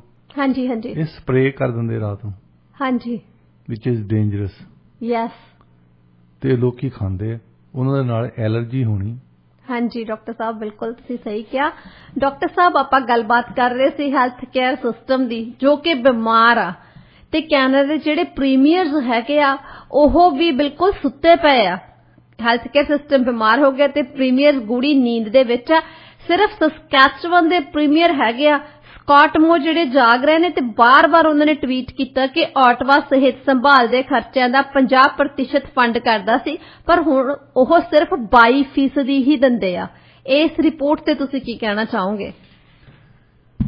ਪਿੱਛੇ ਪ੍ਰੀਮੀਅਰ ਨੇ 28 ਬਿਲੀਅਨ ਮੰਗਿਆ ਸੀ ਫੈਡਰਲ ਸਰਕਾਰ ਦੇ ਕੋਲੋਂ ਕਿ ਸਾਡੇ ਹੈਲਥ ਕੇਅਰ ਦੇ ਖਰਚੇ ਬਹੁਤ ਵੱਧ ਗਏ ਤੇ 28 ਬਿਲੀਅਨ ਦਿਓ। ਉਹਨਾਂ ਨੇ ਇਹ ਕਹਿਤਾ ਕਿ ਸਾਡੇ ਤੋਂ ਤਾਂ ਆਪ ਡੈਫਿਸਿਟ ਜ਼ਿਆਦਾ ਹੈ। ਹੁਣ ਜਦੋਂ ਇਹ ਸਸਕੈਚੁਅਨ ਦੇ ਪ੍ਰੀਮੀਅਰ ਗੱਲ ਕਰਦੇ ਆ ਨਾ, ਉਦੋਂ ਹਾਲੇ ਸ਼ੁਰੂ ਹੋਇਆ ਸੀ ਹੈਲਥ ਕੇਅਰ। ਹਾਂਜੀ। ਤੇ ਪਹਿਲਾਂ ਹੈਲਥ ਕੇਅਰ ਸੀਗਾ ਹਸਪੀਟਲ ਇੰਸ਼ੋਰੈਂਸ ਬੇਸਿਕਲੀ, ਕਿ ਕੁਛ ਕੁ ਸੇਵਾਵਾਂ ਜਿਹੜੀਆਂ ਹਸਪਤਾਲ ਦੇ ਵਿੱਚ ਤੁਸੀਂ ਜਾਂਦੇ ਆ ਤੇ ਉਹ ਤੁਹਾਡੀਆਂ ਸਰਕਾਰ ਪੈਸੇ ਦਿੰਦੀ ਸੀ। ਹੁਣ ਤੁਸੀਂ ਦੇਖੋ ਹਰੇਕ ਹੀ ਪ੍ਰੋਵਿੰਸ ਕੋਸ਼ਿਸ਼ ਕਰਦੀ ਕਿ ਵੱਧ ਤੋਂ ਵੱਧ ਐਕਸਪੈਂਡ ਕੀਤਾ ਜਾਵੇ ਉਹਨੂੰ। ਈਵਨ ਜੈਂਡਰ ਟਰਾਂਸਫਰਮੇਸ਼ਨ ਜਿਹੜੀ ਹੁੰਦੀ ਆ ਉਹਦਾ ਵੀ ਆਪਰੇਸ਼ਨ ਕਰਦੇ ਤਾਂ ਹੈਲਥ ਕੇਅਰ ਵਾਲੇ ਕਰਦੇ। ਹੁਣ ਉਦੋਂ ਸਿਰਫ ਬਹੁਤ ਹੀ ਸਿੰਪਲ ਗੱਲ ਸੀ ਵੀ ਹਸਪਤਾਲ ਦਾ ਖਰਚਾ ਜਿਹੜਾ ਆ ਉਹ 50% ਫੈਡਰਲ ਸਰਕਾਰ ਦੇਊਗੀ, 50% ਸੂਬੇ ਦੇਣਗੇ। ਵੈਸੇ ਅਧਿਕਾਰ ਖੇਤਰ ਜਿਹੜਾ ਹੈ ਇਹ ਸੂਬਿਆਂ ਦਾ ਹੈ। ਹਾਂਜੀ। ਫੈਡਰਲ ਸਰਕਾਰ ਤਾਂ ਪੈਸੇ ਦਿੰਦੀ ਹੈ ਉਦਾਂ ਹੀ ਜੀ। ਉਹ ਕਹਿੰਦੇ ਵੀ ਜੇ ਪੈਸੇ ਨਹੀਂ, ਜੇ ਅਸੀਂ ਕੁਛ ਕਹਿੰਦੇ ਤੁਹਾਨੂੰ ਉਦਾਂ ਕਰੋ, ਨਹੀਂ ਤਾਂ ਅਸੀਂ ਪੈਸੇ ਨਹੀਂ ਦੇਣੇ। ਹੁਣ ਉਹਨਾਂ ਨੇ ਦੇਖਿਆ ਵੀ ਜਦੋਂ ਐਕਸਪੈਂਡ ਹੋਈ ਜਾਂਦੀਆਂ ਸਰਵਿਸਿਜ਼ ਤਾਂ ਉਸ ਤੋਂ ਬਾਅਦ ਉਹਨਾਂ ਨੇ ਹੁਣ ਅੱਜ ਕੱਲ੍ਹ 22% ਆ। ਹਾਂਜੀ। ਇਹਨਾਂ ਦੀ ਕੋਸ਼ਿਸ਼ ਹੈਗੀ ਆ ਪ੍ਰੋਵਿੰਸਿਸ ਦੀ ਕਿ ਵੱਧ ਤੋਂ ਵੱਧ ਫੈਡਰਲ ਸਰਕਾਰ ਦੇਵੇ। ਹੁਣ ਇਹਦੇ ਵਿੱਚ ਕਈ ਪ੍ਰੋਬਲਮਸ ਆਉਂਦੀਆਂ ਹੈ। ਇਹਨਾਂ ਨੇ ਇੱਕ ਤਾਂ ਫੈਡਰਲ ਸਰਕਾਰ ਨੇ ਵਾਅਦਾ ਕੀਤਾ ਆ, ਪਤਾ ਨਹੀਂ ਕਦੋਂ ਪੂਰਾ ਕਰਨਾ, ਕਿ ਫਾਰਮਾਸਿਊਟੀਕਲ ਜਿਹੜੇ ਪ੍ਰੋਡਕਟਸ ਆ ਉਹ ਕਵਰ ਕਰਨਗੇ। ਹਾਂਜੀ। ਜਿਹੜਾ ਕਿ ਬਹੁਤ ਵੱਡਾ ਖਰਚਾ ਹੈ। ਜੀ। ਦੂਸਰਾ ਉਹਨਾਂ ਨੇ ਕਿਹਾ ਕਿ ਡੈਂਟਲ ਕਵਰੇਜ ਹੋਊਗੀ ਸਾਰਿਆਂ ਦੀ। ਹਾਂਜੀ। ਸ਼ੁਰੂ ਕਿਹਨਾਂ ਤੋਂ ਕਰਨਗੇ ਪਤਾ ਨਹੀਂ, ਹੁਣ ਕਿਹਨਾਂ ਦੇ ਜਿਹਨਾਂ ਦੇ ਦੰਦ ਨਹੀਂ ਹੈ ਉਹਨਾਂ ਤੋਂ ਕਰਨਗੇ। ਮਤਲਬ ਉਹ ਹੌਲੀ ਹੌਲੀ ਉਹ ਵੀ ਐਕਸਪੈਂਡ ਕਰ ਰਹੇ ਨੇ ਆਪਣੀਆਂ ਸਰਵਿਸਿਜ਼। ਹਾਂਜੀ। ਉਹ ਕਹਿੰਦੇ ਕਿ ਉਹਨਾਂ ਦਾ ਕਹਿਣਾ ਹੈ ਕਿ ਸਾਡੇ ਤੋਂ ਪੈਸੇ ਲੈ ਕੇ ਇਹ ਆਪਣੀਆਂ ਸਰਵਿਸਿਜ਼ ਐਕਸਪੈਂਡ ਕਰਨਾ ਚਾਹੁੰਦੇ ਆ। ਕ੍ਰੈਡਿਟ ਆਪ ਲੈਣੇ ਆ, ਪੈਸੇ ਲੈਣੇ ਆ ਫੈਡਰਲ ਸਰਕਾਰ ਤੋਂ। ਜੀ। ਤੋ ਆਪਣੇ ਆਪ ਹੀ ਦੇਣਗੇ ਕੁਛ। ਹਾਂਜੀ। ਫੈਡਰਲ ਸਰਕਾਰ ਇਹਨਾਂ ਨੂੰ ਕਾਹਨੂੰ ਕਹੇ। ਜੇ ਉਹ ਫਾਰਮਾਸਿਊਟੀਕਲ ਦਿੰਦੇ, ਖਾਸ ਤੌਰ ਤੇ ਬ੍ਰਾਇਨ ਮਰੂਨੀ ਨੇ ਪੇਟੈਂਟ ਨੂੰ ਇੰਨਾ ਜਿਹਨੂੰ ਕਹਿੰਦੇ ਟੈਨਿਅਰ ਦੇ ਦਿੱਤਾ ਕਿ ਬਹੁਤ ਦੇਸ਼ਾਂ ਦੇ ਵਿੱਚ ਹੈਗਾ ਜੇ ਤੁਸੀਂ 10 ਸਾਲ ਜਾਂ 15 ਸਾਲ ਪੇਟੈਂਟ ਰੱਖ ਸਕਦੇ ਆ। ਇਹਨਾਂ ਨੇ 30 ਸਾਲ ਲਈ ਕਰ ਦਿੱਤਾ ਸੀ ਪੇਟੈਂਟ। ਜਿਸ ਕੰਪਨੀ ਨੇ ਚਲੋ ਰਿਸਰਚ ਕੀਤੀ ਆ ਉਹ ਤੇ ਪੈਸੇ ਉਹਨਾਂ ਨੇ ਪਹਿਲੇ 10 ਸਾਲਾਂ 'ਚ ਹੀ ਤਕਰੀਬਨ ਬਣਾ ਲੈਂਦੇ ਹੋ। ਹਾਂਜੀ। ਕਾਫੀ ਪ੍ਰੋਫਿਟ ਹੋ ਜਾਂਦਾ। ਜੀ। ਪਰ ਜੇ ਉਹਨਾਂ ਨੂੰ ਇਹ ਰੱਖਿਆ ਕਿ ਤੁਸੀਂ 30 ਸਾਲ ਤਾਈਂ ਸਿਰਫ ਤੁਸੀਂ ਪੇਟੈਂਟ ਰੱਖਣਾ, ਕਿਸੇ ਨੂੰ ਜਨੈਰਿਕ ਨਹੀਂ ਬਣਾਉਣ ਦੇਣੀ, ਉਹਦੇ ਨਾਲ ਤਾਂ ਕੀਮਤਾਂ ਫਿਰ ਜ਼ਿਆਦਾ ਹੀ ਹੋਣੀਆਂ। ਜੀ ਬਿਲਕੁਲ। ਹੁਣ ਇੱਕ ਇਸ਼ੂ ਇਹ ਆ ਜਾਂਦੀ ਕਿ ਫਾਰਮਾਸਿਊਟੀਕਲ ਇੱਕ ਕੰਪਨੀ ਦਿੰਦੀ ਹੋਵੇ, ਫੈਡਰਲ ਸਰਕਾਰ ਦਿੰਦੀ ਹੋਵੇ ਨਾ, ਫਿਰ ਉਹ ਨੈਗੋਸ਼ੀਏਟ ਕਰ ਲੈਂਦੇ ਆ ਫਾਰਮਾਸਿਊਟੀਕਲ ਕੰਪਨੀ ਦੇ ਨਾਲ ਕਿ ਭਾਈ ਇੰਨੀਆਂ ਅਸੀਂ ਗੋਲੀਆਂ ਲੈਣੀਆਂ, ਤੁਸੀਂ ਦੱਸੋ ਜੇ $2 ਨੂੰ ਇੱਕ ਗੋਲੀ ਦਿੰਦੇ ਆ ਤਾਂ ਜੇ ਅਸੀਂ 20 ਮਿਲੀਅਨ ਲੈਣੀ ਹੋਵੇ ਤਾਂ ਕਿੰਨੇ ਨੂੰ ਦਿਓਗੇ? ਜੀ। ਉਹਦੇ ਨਾਲ ਘਟ ਜਾਂਦੀ ਹੈ ਨਾ ਕੀਮਤ। ਹਾਂਜੀ। ਤੇ ਐਕਚੁਅਲੀ ਐਕਸਪਰਟ ਬਿਲੀਵ ਕਰਦੇ ਆ ਕਿ ਉਹਨਾਂ ਦਾ ਯਕੀਨ ਹੈ ਕਿ ਜੇ ਫਾਰਮਾਸਿਊਟੀਕਲ ਕਵਰੇਜ ਹੋਵੇ ਕੈਨੇਡਾ ਦੇ ਵਿੱਚ ਤੇ ਜਿੰਨਾ ਸਾਡਾ ਖਰਚਾ ਹੁੰਦਾ ਆ ਉਦੋਂ ਕਿਤੇ ਘਟ ਜਾਵੇ। ਜੀ। ਕਿਉਂਕਿ ਉਹ ਨੈਗੋਸ਼ੀਏਟ ਕਰਨ ਜੋਗੇ ਹੋਣਗੇ। ਹਾਂਜੀ। ਹੁਣ ਇਹਨਾਂ ਦੇ ਪਹਿਲੀ ਤਾਂ ਗੱਲ ਇਸ਼ੂ ਬਣਦੀ ਆ ਕਿ ਜਿਹੜੇ ਮੈਡੀਕਲ ਸਿਸਟਮ ਆ ਸਾਰੇ ਸੂਬਿਆਂ ਦਾ, ਪਹਿਲਾਂ ਇਹ ਦੇਖ ਤਾਂ ਲੈਣ ਵੀ ਕਰਕੇ ਉਹਨੂੰ ਵੀ ਕੀ ਗਲਤੀ ਹੋਈ ਹੈ ਇਹਦੇ ਵਿੱਚ। ਜੀ। ਸਟੱਡੀ ਤਾਂ ਕਰਨੀ ਚਾਹੀਦੀ ਹੈ। ਸਟੱਡੀ ਤਾਂ ਕਰ ਲੈਣ। ਹੁਣ ਰੌਲਾ ਪਾਇਆ ਇੱਥੇ ਬਹੁਤ ਸਾਡਾ ਜੀ ਹੈਲਥ ਕੇਅਰ ਪਬਲਿਕ ਆ। ਕੈਨੇਡਾ ਦੇ ਵਿੱਚ 70% ਤਕਰੀਬਨ ਪਬਲਿਕ ਆ, 30% ਅਜੇ ਵੀ ਪ੍ਰਾਈਵੇਟ ਆ। ਹਾਂਜੀ। ਤੁਸੀਂ ਆਪਣਾ ਬਲੱਡ ਟੈਸਟ ਕਰਾਉਣ ਜਾਂਦੇ ਆ ਲਾਈਫ ਲੈਬ ਵਾਲਿਆਂ ਦੇ। ਜੀ। ਲਾਈਫ ਲੈਬ ਵਾਲੇ ਪਬਲਿਕ ਥੋੜ੍ਹਾ, ਉਹ ਤਾਂ ਪ੍ਰਾਈਵੇਟ ਕੰਪਨੀ ਹੈ। ਹਾਂਜੀ। ਇਦਾਂ ਦੀਆਂ ਪ੍ਰਾਈਵੇਟ ਕੰਪਨੀਆਂ ਬਹੁਤ ਆ। ਜੀ। ਹਾਂ, ਇਹ ਜਿਹੜੇ ਡਾਕਟਰਸ ਹੋਏ ਜਾਂ ਪ੍ਰਾਈਵੇਟ ਕੰਪਨੀਆਂ ਹੋਈਆਂ, ਇਹ ਬਿੱਲ ਕਰਦੀਆਂ ਹੈਲਥ ਸਰਵਿਸਿਜ਼ ਨੂੰ ਜੀ। ਪੇਸ਼ੈਂਟ ਨੂੰ ਦੇਖ ਕੇ ਤੁਹਾਡਾ ਬਿੱਲ ਭੇਜ ਦਿੰਦੀਆਂ ਸਰਕਾਰ ਨੂੰ, ਤੇ ਸਰਕਾਰ ਨੂੰ ਇਹ ਚਾਹੀਦਾ ਕਿ ਉਹ ਖੁਦ ਹੀ ਕੰਮ ਕਰ ਲਿਆ ਕਰੇਗਾ। MRI ਦੀਆਂ ਕਲੀਨਿਕਸ ਖੁੱਲੀਆਂ ਆ ਇੱਥੇ, ਜੇ MRI ਖੁਦ ਹੀ ਲੈ ਲੈਣ ਇਹ ਜੀ ਤਾਂ ਖਰਚਾ ਘਟ ਜਾਵੇ ਨਾ। ਹਾਂਜੀ, ਕਿ ਪ੍ਰਾਈਵੇਟ ਕੰਪਨੀਆਂ ਨੇ ਤਾਂ ਆਪਣਾ ਪ੍ਰੋਫਿਟ ਦੇਖਣਾ। ਜੀ ਬਿਲਕੁਲ। ਸੋ ਕਿਸੇ ਜਗ੍ਹਾ ਤੋਂ ਇਹ ਖਰਚਾ ਘਟਾ ਸਕਦੇ ਆ। ਕਿਸ ਜਗ੍ਹਾ ਕਿਹੜਾ ਸਾਨੂੰ ਪ੍ਰੋਸੀਜਰ ਨੈਸੈਸਰੀ ਹੈ, ਕਿਹੜਾ ਨਹੀਂ, ਇਹ ਤਾਂ ਸਟੱਡੀ ਕਰੇ ਤੇ ਪਤਾ ਲੱਗਣਾ। ਹਾਂਜੀ ਡਾਕਟਰ ਸਾਹਿਬ, ਬਿਲਕੁਲ। ਜਿੰਨਾ ਚਿਰ ਇਹਨਾਂ ਨੇ ਆਪਣੀ ਕਹਿੰਦੇ ਨੇ ਪੀੜ੍ਹੀ ਦੇ ਥੱਲੇ ਸੋਟਾ ਨਹੀਂ ਫੇਰਿਆ, ਉਹਨਾਂ ਚਿਰ ਇਹ ਗੱਲ ਸਾਹਮਣੇ ਨਹੀਂ ਆਉਣੀ ਜੀ। ਤੇ ਇੱਕ ਗੱਲ ਤੇ ਸਾਰੇ ਸਹਿਮਤ ਆ, ਹੁਣ ਜਿੰਨੇ ਹੀ ਕਮੈਂਟ ਬੰਦੇ ਕਰਦੇ ਆ, ਉਹ ਕਹਿੰਦੇ ਕੈਨੇਡਾ ਦਾ ਜਿਹੜਾ ਸਿਸਟਮ ਹੈ ਬਿਲਕੁਲ ਬਿਮਾਰ ਹੋਇਆ ਹੈ ਜੀ। ਇਹਨੂੰ ਹੈਲਥ ਕੇਅਰ ਸਿਸਟਮ ਨਹੀਂ ਕਿਹਾ ਜਾ ਸਕਦਾ, ਇਹਨੂੰ ਕਿਹਾ ਜਾਂਦਾ ਬਿਮਾਰੀ ਦਾ ਸਿਸਟਮ ਹੈ। ਜੀ ਡਾਕਟਰ ਸਾਹਿਬ, ਦੇਖੋ ਤੁਸੀਂ, ਕਿਸੇ ਵੀ ਬਿਮਾਰੀ ਦਾ ਇਲਾਜ ਤਾਂ ਹੁੰਦਾ ਜੇ ਡਾਇਗਨੋਸ ਹੁੰਦਾ, ਪਹਿਲਾਂ ਪਤਾ ਲੱਗੇ ਬੰਦੇ ਨੂੰ ਬਿਮਾਰੀ ਕੀ ਹੈ ਤਾਂ ਹੀ ਟ੍ਰੀਟਮੈਂਟ ਦੇਣਗੇ। ਇਹ ਉਹ ਸਟੱਡੀ ਤਾਂ ਕਰਵਾਉਂਦੇ ਨਹੀਂ ਹੈਗੇ, ਫੰਡਸ ਦੀ ਗੱਲ ਚੱਲਦੀ ਰਹਿੰਦੀ ਆ। ਹੁਣ ਡਾਕਟਰ ਸਾਹਿਬ, ਆਪਾਂ ਗੱਲਬਾਤ ਕਰਦੇ ਹੈਗੇ ਆ ਜਿਹੜੀਆਂ ਮੈਡੀਕਲ ਸੁਸਾਇਟੀਜ਼ ਹੈਗੀਆਂ ਨੇ ਤੇ ਜਿਹੜੀਆਂ ਆਰਗੇਨਾਈਜੇਸ਼ਨਸ ਆ, ਫਾਰਮਾਸਿਊਟੀਕਲ ਜਿਹੜੀਆਂ ਕੰਪਨੀਜ਼ ਹੈਗੀਆਂ ਨੇ, ਇਹਨਾਂ ਦਾ ਜਿਹੜਾ ਇੱਕ ਦੂਜੇ ਦੇ ਨਾਲ ਰਿਲੇਸ਼ਨ ਹੈਗਾ, ਉਹਦੇ ਵਿੱਚ ਇਹ ਇੱਕ ਦੂਸਰੇ ਦੀ ਕਿਸ ਤਰ੍ਹਾਂ ਹੈਲਪ ਕਰਦੇ ਆ। ਸਿਹਤ ਸੰਭਾਲ ਕੰਪਨੀਆਂ ਦੇ ਜੇ ਆਪਾਂ ਸੰਬੰਧਾਂ ਨੂੰ ਦੇਖਦੇ ਆ ਮੈਡੀਕਲ ਸੁਸਾਇਟੀਜ਼ ਦੇ ਨਾਲ, ਤਾਂ ਫਿਰ ਬਹੁਤ ਹੈਰਾਨੀ ਹੁੰਦੀ ਆ। Royal college of physician and surgeon of Canada the website ਤੇ ਸੂਚੀਬੱਧ ਹੈਗੀਆਂ ਨੇ 65 ਵਿਸ਼ੇਸ਼ ਸੁਸਾਇਟੀਜ਼। ਇਹਨਾਂ ਵਿੱਚੋਂ 23 ਸੁਸਾਇਟੀਜ਼ ਨੂੰ ਉਹਨਾਂ ਦੀ ਆਮ ਗਤੀਵਿਧੀਆਂ ਲਈ ਕੰਪਨੀ ਤੋਂ ਸਪਾਂਸਰਸ਼ਿਪ ਮਿਲਦੀ ਆ ਅਤੇ 25 ਉਹਨਾਂ ਦੀਆਂ ਸਾਲਾਨਾ ਕਾਨਫਰੰਸਿਸ ਲਈ ਪੈਸੇ ਪ੍ਰਾਪਤ ਕਰਦੀਆਂ ਨੇ, ਉਹਨਾਂ ਨੂੰ ਮਨੀ ਮਿਲ ਜਾਂਦੀ ਆ।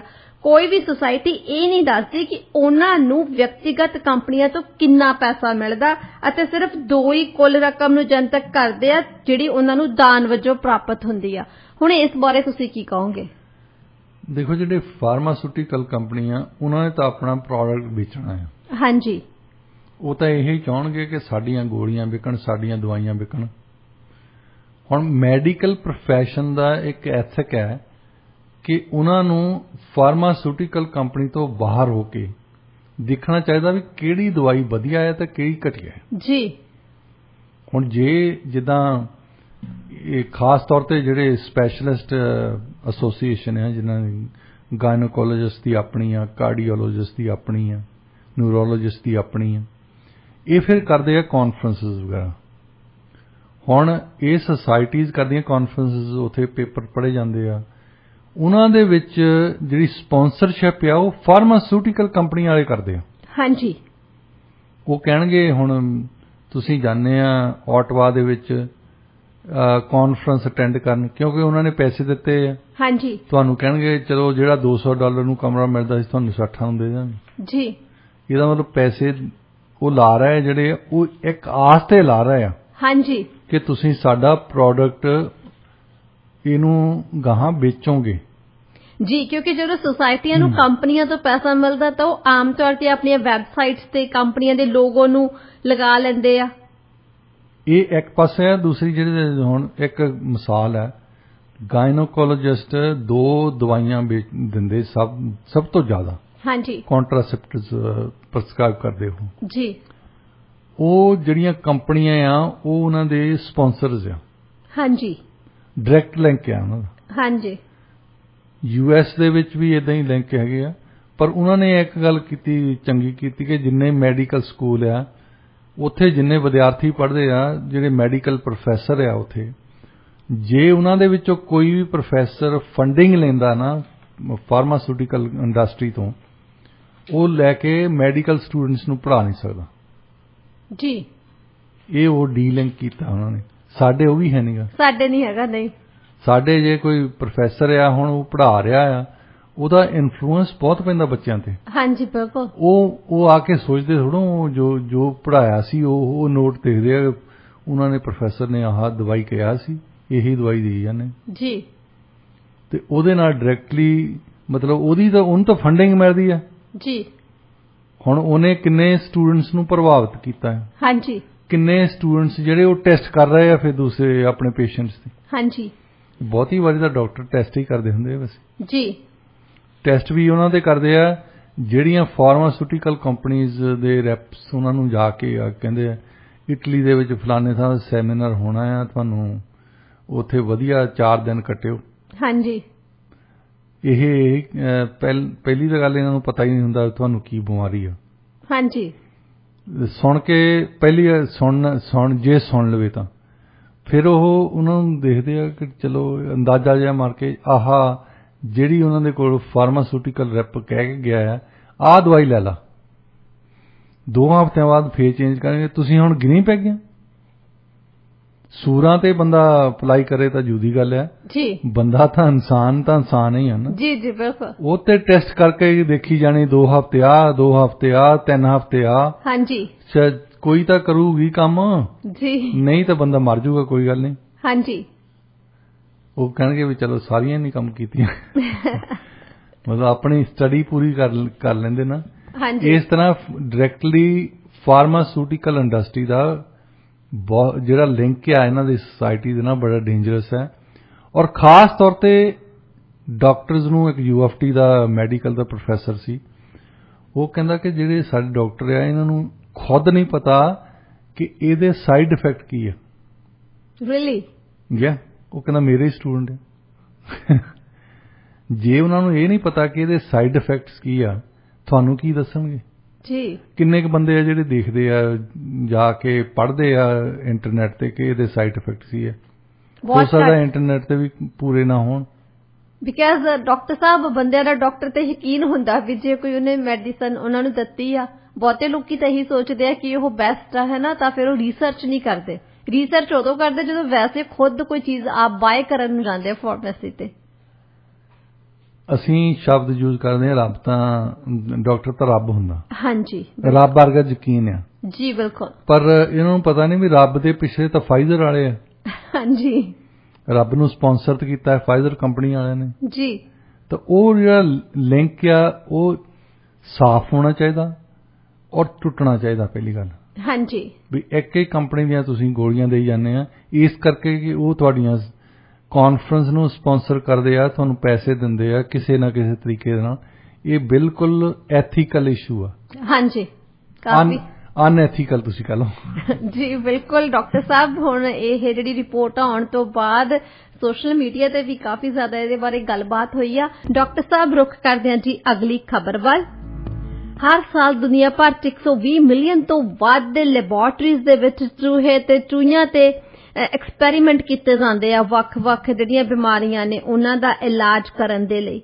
ਪਰ ਉਸ ਦੇ ਨਾਲ ਜਿਹੜੇ ਚੂਹੇ ਤੇ ਚੂਹੀਆਂ ਨੇ ਨਾ, ਉਹਨਾਂ ਤੇ ਕਾਫੀ ਜ਼ਿਆਦਾ ਬੁਰਾ ਅਸਰ ਪੈਂਦਾ। ਉਹਨਾਂ ਨੂੰ ਇੱਕ ਛੋਟੇ ਜਿਹੇ ਖਾਲੀ ਡੱਬੇ ਵਰਗੇ ਪਿੰਜਰਿਆਂ ਦੇ ਵਿੱਚ ਉਹ ਰੱਖ ਦਿੰਦੇ ਹੈਗੇ ਆ।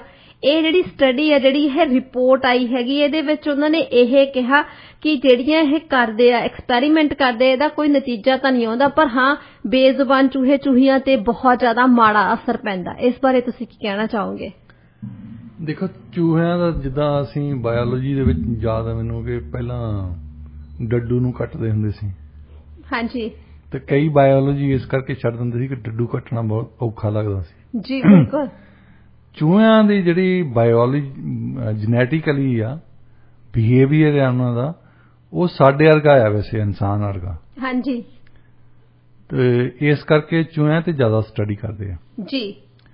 ਹੁਣ ਇਹ ਸਟੱਡੀ ਦੀ ਜਿਹੜੀ ਸੈਂਟਰਲ ਥੀਸਿਸ ਨੇ ਪੁਆਇੰਟ ਕੀਤਾ ਹੈ ਕਿ ਜਿਹੜੇ ਲੈਬ ਰੈਟਸ ਆ, ਲੈਬ ਦੇ ਵਿੱਚ ਛੋਟੇ ਛੋਟੇ ਜਗ੍ਹਾ ਤੇ ਰੱਖੇ ਗਏ ਆ, ਹਾਂਜੀ, ਉਹਨਾਂ ਚੂਹਿਆਂ ਨੂੰ ਸਟ੍ਰੈਸ ਜ਼ਿਆਦਾ ਆ ਤੇ ਉਹਨਾਂ ਦਾ ਭਾਰ ਜ਼ਿਆਦਾ ਆ ਆਮ ਚੂਹਿਆਂ ਨੂੰ ਜੀ।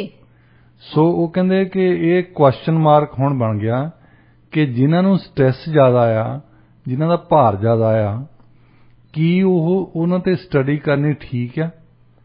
ਕਿਉਂਕਿ ਇਹ ਜੇ ਤੁਸੀਂ ਜਿੱਦਾਂ ਤੁਸੀਂ ਉਹਨਾਂ ਹਿਊਮਨ ਬੀਇੰਗ ਤੇ ਕਰੋ ਜਿਨ੍ਹਾਂ ਦਾ ਸਟ੍ਰੈਸ ਬਹੁਤ ਆ ਤੇ ਭਾਰ ਜ਼ਿਆਦਾ ਹੈ, ਹੋ ਸਕਦਾ ਉਹਨਾਂ ਨੂੰ ਪਹਿਲਾਂ ਹੀ ਕਈ ਬਿਮਾਰੀਆਂ ਹੋਣ। ਹਾਂਜੀ। ਇਹਨਾਂ ਦੋ ਚੀਜ਼ਾਂ ਦਾ ਕਰਕੇ ਜੀ। ਬਿਲਕੁਲ। ਤੇ ਉਹ ਕਿਹੋ ਜਿਹੀ ਤੁਸੀਂ ਉਹਦੀ ਡਿਡਕਸ਼ਨ ਕੀ ਕੱਢੋਗੇ, ਉਹਦਾ ਸਿੱਟਾ ਕੀ ਕੱਢੋਗੇ ਤੁਸੀਂ ਜੀ। ਸੋ ਸਭ ਤੋਂ ਵੱਡੀ ਇਸ਼ੂ ਤਾਂ ਇਹ ਬਣੀ ਹੈ। ਹਾਂਜੀ। ਹੁਣ ਚੂਹਿਆਂ ਦੀ ਠੀਕ ਹੈ, ਇਹ ਲੱਗਦਾ ਵੀ ਹੈ ਵੀ ਚੂਹੇ ਵਿਚਾਰੇ ਫੜੇ ਬੈਠੇ ਆ, ਉਹਨਾਂ ਨੂੰ ਲੈਬਸ ਦੇ ਵਿੱਚ ਰੱਖਿਆ, ਪਰ ਹੁਣ ਇਨਸਾਨ ਨੂੰ ਲੈਬਸ ਦੇ ਵਿੱਚ ਲੈ ਕੇ ਆਉਣਗੇ, ਕਿਸੇ ਨੂੰ ਫੜਿਆ ਉਹ ਤੇ ਟੀਕੇ ਲਾ ਕੇ ਦੇਖਣ ਲੱਗਣਗੇ, ਇਹ ਤੇ ਫਿਰ ਰੌਲਾ ਰੱਪਾ ਪੈ ਜਾਣਾ। ਹਾਂਜੀ, ਚੂਹਿਆਂ ਦੀ ਕੋਈ ਆਰਗੇਨਾਈਜੇਸ਼ਨ ਹੈ ਨਹੀਂ, ਉਹ ਵਿਚਾਰੇ ਰੌਲਾ ਰੱਪਾ ਪਾਉਂਦੇ ਤਾਂ ਹੋਣੇ ਆ, ਪਰ ਇਹ ਹੈਗਾ ਵੀ ਉਹਨਾਂ ਨੂੰ ਕੋਈ ਸਮਝ ਨਹੀਂ ਸਕਦਾ। ਉਹਨਾਂ ਦਾ ਚੂਹਿਆਂ ਦਾ ਇੱਕ ਚੂਹੇ ਵੱਧਦੇ ਬਹੁਤ ਆ ਵੈਸੇ। ਹਾਂਜੀ, ਬਾਹਰ ਜਿਹੜੇ ਆ ਚੂਹੇ, ਇਹਨਾਂ ਦੀ ਇੰਨੀ ਪਾਪੂਲੇਸ਼ਨ ਇੰਨੀ ਛੇਤੀ ਵੱਧਦੀ ਹੈ। ਇੱਕ ਕੈਨੇਡਾ ਦੇ ਵਿੱਚ ਅਲਬਰਟਾ ਇੱਦਾਂ ਦਾ ਏਰੀਆ ਜਿੱਥੇ ਐਕਚੁਅਲੀ ਰੈਟਸ ਹੈ ਨੇਗੇ। ਉਹਨਾਂ ਨੇ ਬਹੁਤ ਕੋਸ਼ਿਸ਼ ਕਰਕੇ ਰੱਖਿਆ ਕਿ ਹਰ ਇੱਕ ਪਾਸਿਓਂ ਜੇ ਕੋਈ ਰੈਟ ਲੈ ਕੇ ਬੰਦਾ ਆਵੇ ਉਹਨੂੰ ਕ੍ਰਿਮੀਨਲ ਸਮਝਦੇ ਹੋ। ਕਈਆਂ ਜਗ੍ਹਾ ਤੁਸੀਂ ਦੇਖਿਆ ਹੋਣਾ ਬੱਚਿਆਂ ਨੇ ਰੈਟਸ ਰੱਖੇ ਆ। ਹਾਂਜੀ, ਘਰਾਂ ਦੇ ਵਿੱਚ ਜੀ, ਤਾਂ ਉਹ ਅਲਬਰਟਾ ਨੇ ਰੱਖਣ ਨਹੀਂ ਦਿੰਦੇ, ਉੱਥੇ ਅਲਾਉਡ ਨਹੀਂ, ਉੱਥੇ ਨਹੀਂ ਅਲਾਉਡ। ਹੁਣ ਉਹ ਐਡ ਵੀ ਇੱਦਾਂ ਦਿੰਦੇ ਆ, ਰੈਟ ਫ੍ਰੀ ਕੰਟਰੀ ਜੀ। ਤੇ ਹੁੰਦਾ ਇਹ ਇਸ਼ੂ ਹੈਗੀ ਹੈ ਸੀਰੀਅਸ ਵੈਸੇ ਸਾਇੰਟਿਸਟ ਲਈ ਜੀ, ਕਿ ਇਹਦੀ ਇੱਕ ਮਿਸਾਲ ਸਾਡੇ ਫੀਲਡ ਦੇ ਵਿੱਚ ਆ ਕਿ ਜਦੋਂ ਪੋਲਸ ਸ਼ੁਰੂ ਹੋਏ ਨਾ 1930 ਦੇ ਵਿੱਚ, ਉਹਨਾਂ ਨੇ ਐਪਸੋ ਪੋਲ ਵਾਲਿਆਂ ਨੇ ਪੋਲ ਕਰਾਇਆ। ਰੂਜ਼ਵੈਲਟ ਉਦੋਂ ਪਹਿਲੀ ਵਾਰੀ ਖੜਾ ਹੋਇਆ ਸੀ 1932 ਦੀ ਗੱਲ, ਕਿ ਡੈਮੋਕ੍ਰੈਟਿਕ ਬੰਦਾ ਜਿੱਤੂਗਾ ਕਿ ਰਿਪਬਲਿਕਨ ਪਾਰਟੀ ਦੇ ਪ੍ਰੈਜ਼ੀਡੈਂਟ ਜਿੱਤੂਗਾ। ਉਹਨਾਂ ਨੇ ਫੋਨ ਕਰਕੇ ਤਾਂ ਪੋਲ ਕਰਵਾਇਆ। ਪੋਲ ਦੇ ਵਿੱਚ ਆ ਗਿਆ ਕਿ ਤੁਸੀਂ ਜਿਹੜਾ ਰਿਪਬਲਿਕਨ ਕੈਂਡੀਡੇਟ ਆ ਉਹਨੇ ਭਾਰੀ ਬਹੁਮਤ ਨਾਲ ਜਿੱਤਣਾ, ਤੇ ਜਿੱਤ ਗਿਆ ਡੈਮੋਕ੍ਰੈਟ। ਉਹ ਸਾਰੀਆਂ ਕਿਆਸਰਾਈਆਂ ਗਲਤ ਹੋ ਗਈਆਂ ਜੀ। ਬਾਅਦ ਦੇ ਵਿੱਚ ਉਹਨਾਂ ਨੇ ਦੇਖਿਆ ਕਿ ਜਿਹੜਾ ਫੋਨ ਆ ਉਹਨਾਂ ਜ਼ਮਾਨੇ 'ਚ 1932 ਦੇ ਵਿੱਚ ਫੋਨ ਕਿਹਦੇ ਕੋਲ ਹੁੰਦਾ ਸੀ? ਜਿਹੜਾ ਅਮੀਰ ਬੰਦਾ ਸੀ ਜੀ। ਉਹ ਕਹਿੰਦੇ ਅਸੀਂ ਜਿਹੜਾ ਸਰਵੇ ਤਾਂ ਕਰਾ ਲਿਆ ਅਮੀਰ ਬੰਦਿਆਂ ਤੇ, ਗਰੀਬਾਂ ਨੂੰ ਤਾਂ ਪੁੱਛਿਆ ਹੀ ਨਹੀਂ ਅਸੀਂ ਜੀ। ਅਮੀਰਾਂ ਨੇ ਕਹਿਤਾ ਰਿਪਬਲਿਕਨ ਪਾਰਟੀ ਜਿੱਤੂਗੀ ਜੀ। ਸੋ ਇਸ ਕਰਕੇ ਜਿਹੜੇ ਰਿਜ਼ਲਟ ਸੀ, ਨਤੀਜੇ ਸੀ, ਉਹ ਗਲਤ ਆਏ। ਹਾਂਜੀ। ਹੁਣ ਇਹੀ ਇਸ਼ੂ ਤੁਸੀਂ ਲਾ ਲਓ ਚੂਹਿਆਂ ਤੇ ਜੀ। ਚਲੋ ਇਹ ਪੋਲ ਤਾਂ ਨਹੀਂ ਕਰਵਾਇਆ ਉਹਨਾਂ ਦਾ। ਹੁਣ ਜਿਨ੍ਹਾਂ ਜਾਨਵਰਾਂ ਨੂੰ ਸਟ੍ਰੈਸ ਜ਼ਿਆਦਾ ਆ, ਭਾਰ ਆਮ ਚੂਹੇ ਨਾਲੋਂ ਜ਼ਿਆਦਾ ਆ ਉਹਨਾਂ ਤੇ ਜੇ ਤੁਸੀਂ ਟੈਸਟ ਕਰਕੇ ਨਵੀਆਂ ਦਵਾਈਆਂ ਬਣਾਉਣੇ ਆ ਤੇ ਪਹਿਲਾਂ ਜਿਹੜਾ ਉਹ ਤੁਹਾਡਾ ਸਬਜੈਕਟ ਆ ਉਹ ਇੱਕ ਆਮ ਚੂਹਾ ਨਹੀਂ ਜੀ। ਤੁਸੀਂ ਆਮ ਇਨਸਾਨ ਨਾਲ ਉਹਨੂੰ ਕੰਪੇਅਰ ਨਹੀਂ ਕਰ ਸਕਦੇ ਜੀ। ਇਹ ਇਨਸਾਨ ਉਹ ਹੋਊਗਾ ਜਿਹਨੂੰ ਸਟ੍ਰੈਸ ਬਹੁਤ ਆ, ਜਿਹੜਾ ਮੋਟਾ ਜ਼ਿਆਦਾ ਹੈ ਜੀ। ਸੋ ਜਿਹੜੀਆਂ ਦਵਾਈਆਂ ਵੀ ਬਣ ਰਹੀਆਂ ਇਹ ਉਹਨਾਂ ਲਈ ਬਣ ਰਹੀਆਂ ਜਿਹੜੇ ਮੋਟੇ ਜ਼ਿਆਦਾ ਆ, ਜਿਨ੍ਹਾਂ ਨੂੰ ਸਟ੍ਰੈਸ ਜ਼ਿਆਦਾ ਆ। ਹੁਣ ਹੋ ਸਕਦਾ ਆਮ ਬੰਦੇ ਨੂੰ ਉਹ ਦਵਾਈ ਦੀ ਲੋੜ ਹੀ ਨਾ ਪਵੇ ਜੀ। ਸੋ ਇਹ ਵੱਡਾ ਸਵਾਲ ਪੈਦਾ ਕੀਤਾ ਹੈ ਸਟੱਡੀ ਨੇ। ਹਾਂਜੀ। ਤੇ ਹੁਣ ਦੇਖਦੇ ਹਾਂ ਇਹਦਾ ਕੀ ਅਸਰ ਪੈਂਦਾ। ਡਾਕਟਰ ਸਾਹਿਬ ਰੁੱਖ ਕਰਦੇ ਹਾਂ ਜੀ ਹੁਣ ਅਗਲੀ ਖਬਰ ਵੱਲ, ਜਿਸ ਦਾ ਸਬੰਧ ਹੈ ਕਿਊਬੈਕ ਦੇ ਨਾਲ। ਕਹਿੰਦੇ ਆ ਵੀ ਜੇਕਰ ਕਿਊਬੈਕ ਦੇ ਅੰਗਰੇਜ਼ੀ ਬੋਲਣ ਵਾਲੇ ਭਾਈਚਾਰੇ ਲਈ ਚਿੰਤਾ ਮੀਟਰ ਹੁੰਦਾ ਤਾਂ ਇਸ ਸਮੇਂ ਸਿਖਰ ਤੇ ਹੋਣਾ ਸੀ, ਕਿਉਂਕਿ ਸਰਕਾਰ ਸੂਬੇ ਦੇ ਫ੍ਰੈਂਚ ਭਾਸ਼ਾ ਦੇ ਚਾਰਟਰ ਨੂੰ ਬਦਲਦੇ ਹੋਏ ਬਿੱਲ 96 ਅਪਣਾਉਣ ਦੀਆਂ ਤਿਆਰੀਆਂ ਕਰ ਰਹੀ ਆ। ਕੀ ਸੋਚ ਰਹੇ ਹੋ ਤੁਸੀਂ ਇਸ ਬਾਰੇ? ਦੇਖੋ, ਉਹਨਾਂ ਲਈ ਇਲੈਕਸ਼ਨ ਟਾਈਮ ਹੈ। ਕਿਊਬੈਕ ਦੀ ਸਰਕਾਰ ਨੇ ਸਭ ਤੋਂ ਵੱਧ ਇਸ਼ੂ ਜਿਹੜੀ ਇਮੋਸ਼ਨਲ ਇਸ਼ੂਜ਼ ਹੈ ਨਾ, ਭਾਵਨਾ ਜਿਹਨੂੰ ਤੁਸੀਂ ਟੱਚ ਕਰਦੇ ਆ, ਹਾਂਜੀ, ਉਹ ਹੁੰਦੀਆਂ ਰਿਲੀਜੀਅਸ ਇਸ਼ੂਜ਼, ਬੋਲੀ ਦੀ ਇਸ਼ੂ, ਇਸ ਤਰ੍ਹਾਂ ਦੀਆਂ ਗੱਲਾਂ। ਹੁਣ 4 ਸਾਲ ਤਾਂ ਉਹ ਮਾੜੀ ਕੋਸ਼ਿਸ਼ ਕਰਦੇ ਰਹੇ ਵੈਸੇ ਲੈਂਗੁਏਜ ਤੇ। 1976 ਚ ਪਹਿਲੀ ਵਾਰੀ ਲੈਂਗੁਏਜ ਉਹਨਾਂ ਨੇ ਇਸ਼ੂ ਬਣਾਈ ਸੀ। ਹਾਂਜੀ। ਕਿ ਕਿਊਬੈਕ ਦੇ ਵਿੱਚ ਸਟੇਟ ਲੈਂਗੁਏਜ ਜਿਹੜੀ ਆ ਉਹ ਸਿਰਫ ਫ੍ਰੈਂਚ ਹੋਣੀ ਚਾਹੀਦੀ। ਹੁਣ ਸੰਵਿਧਾਨ ਦੇ ਵਿੱਚ ਇਹ ਵੀ ਆ ਨਾਲ ਕਿ ਜਿੱਥੇ ਵੀ ਫ੍ਰੈਂਚ ਬੰਦੇ ਰਹਿੰਦੇ ਆ ਜਾਂ ਜਿੱਥੇ ਇੰਗਲਿਸ਼ ਪੇਰੈਂਟਸ ਰਹਿੰਦੇ ਆ, ਉਹਨਾਂ ਨੂੰ ਹੱਕ ਹੈ ਕਿ ਆਪਣੇ ਬੱਚਿਆਂ ਨੂੰ ਇੰਗਲਿਸ਼ ਦੇ ਵਿੱਚ ਪੜ੍ਹਾਉਣ ਜਾਂ ਆਪਣੇ ਬੱਚਿਆਂ ਨੂੰ ਫ੍ਰੈਂਚ ਦੇ ਵਿੱਚ ਪੜ੍ਹਾਉਣ। ਹਾਂਜੀ। ਪਰ ਕਿਊਬੈਕ ਨੇ ਹਮੇਸ਼ਾ ਹੀ ਕੋਸ਼ਿਸ਼ ਕੀਤੀ ਹੈ ਕਿ ਫ੍ਰੈਂਚ ਔਰ ਫ੍ਰੈਂਚ ਓਨਲੀ ਜੀ ਇਹਨਾਂ ਨੂੰ ਪ੍ਰਮੋਸ਼ਨ ਦਿੱਤੀ ਜਾਵੇ।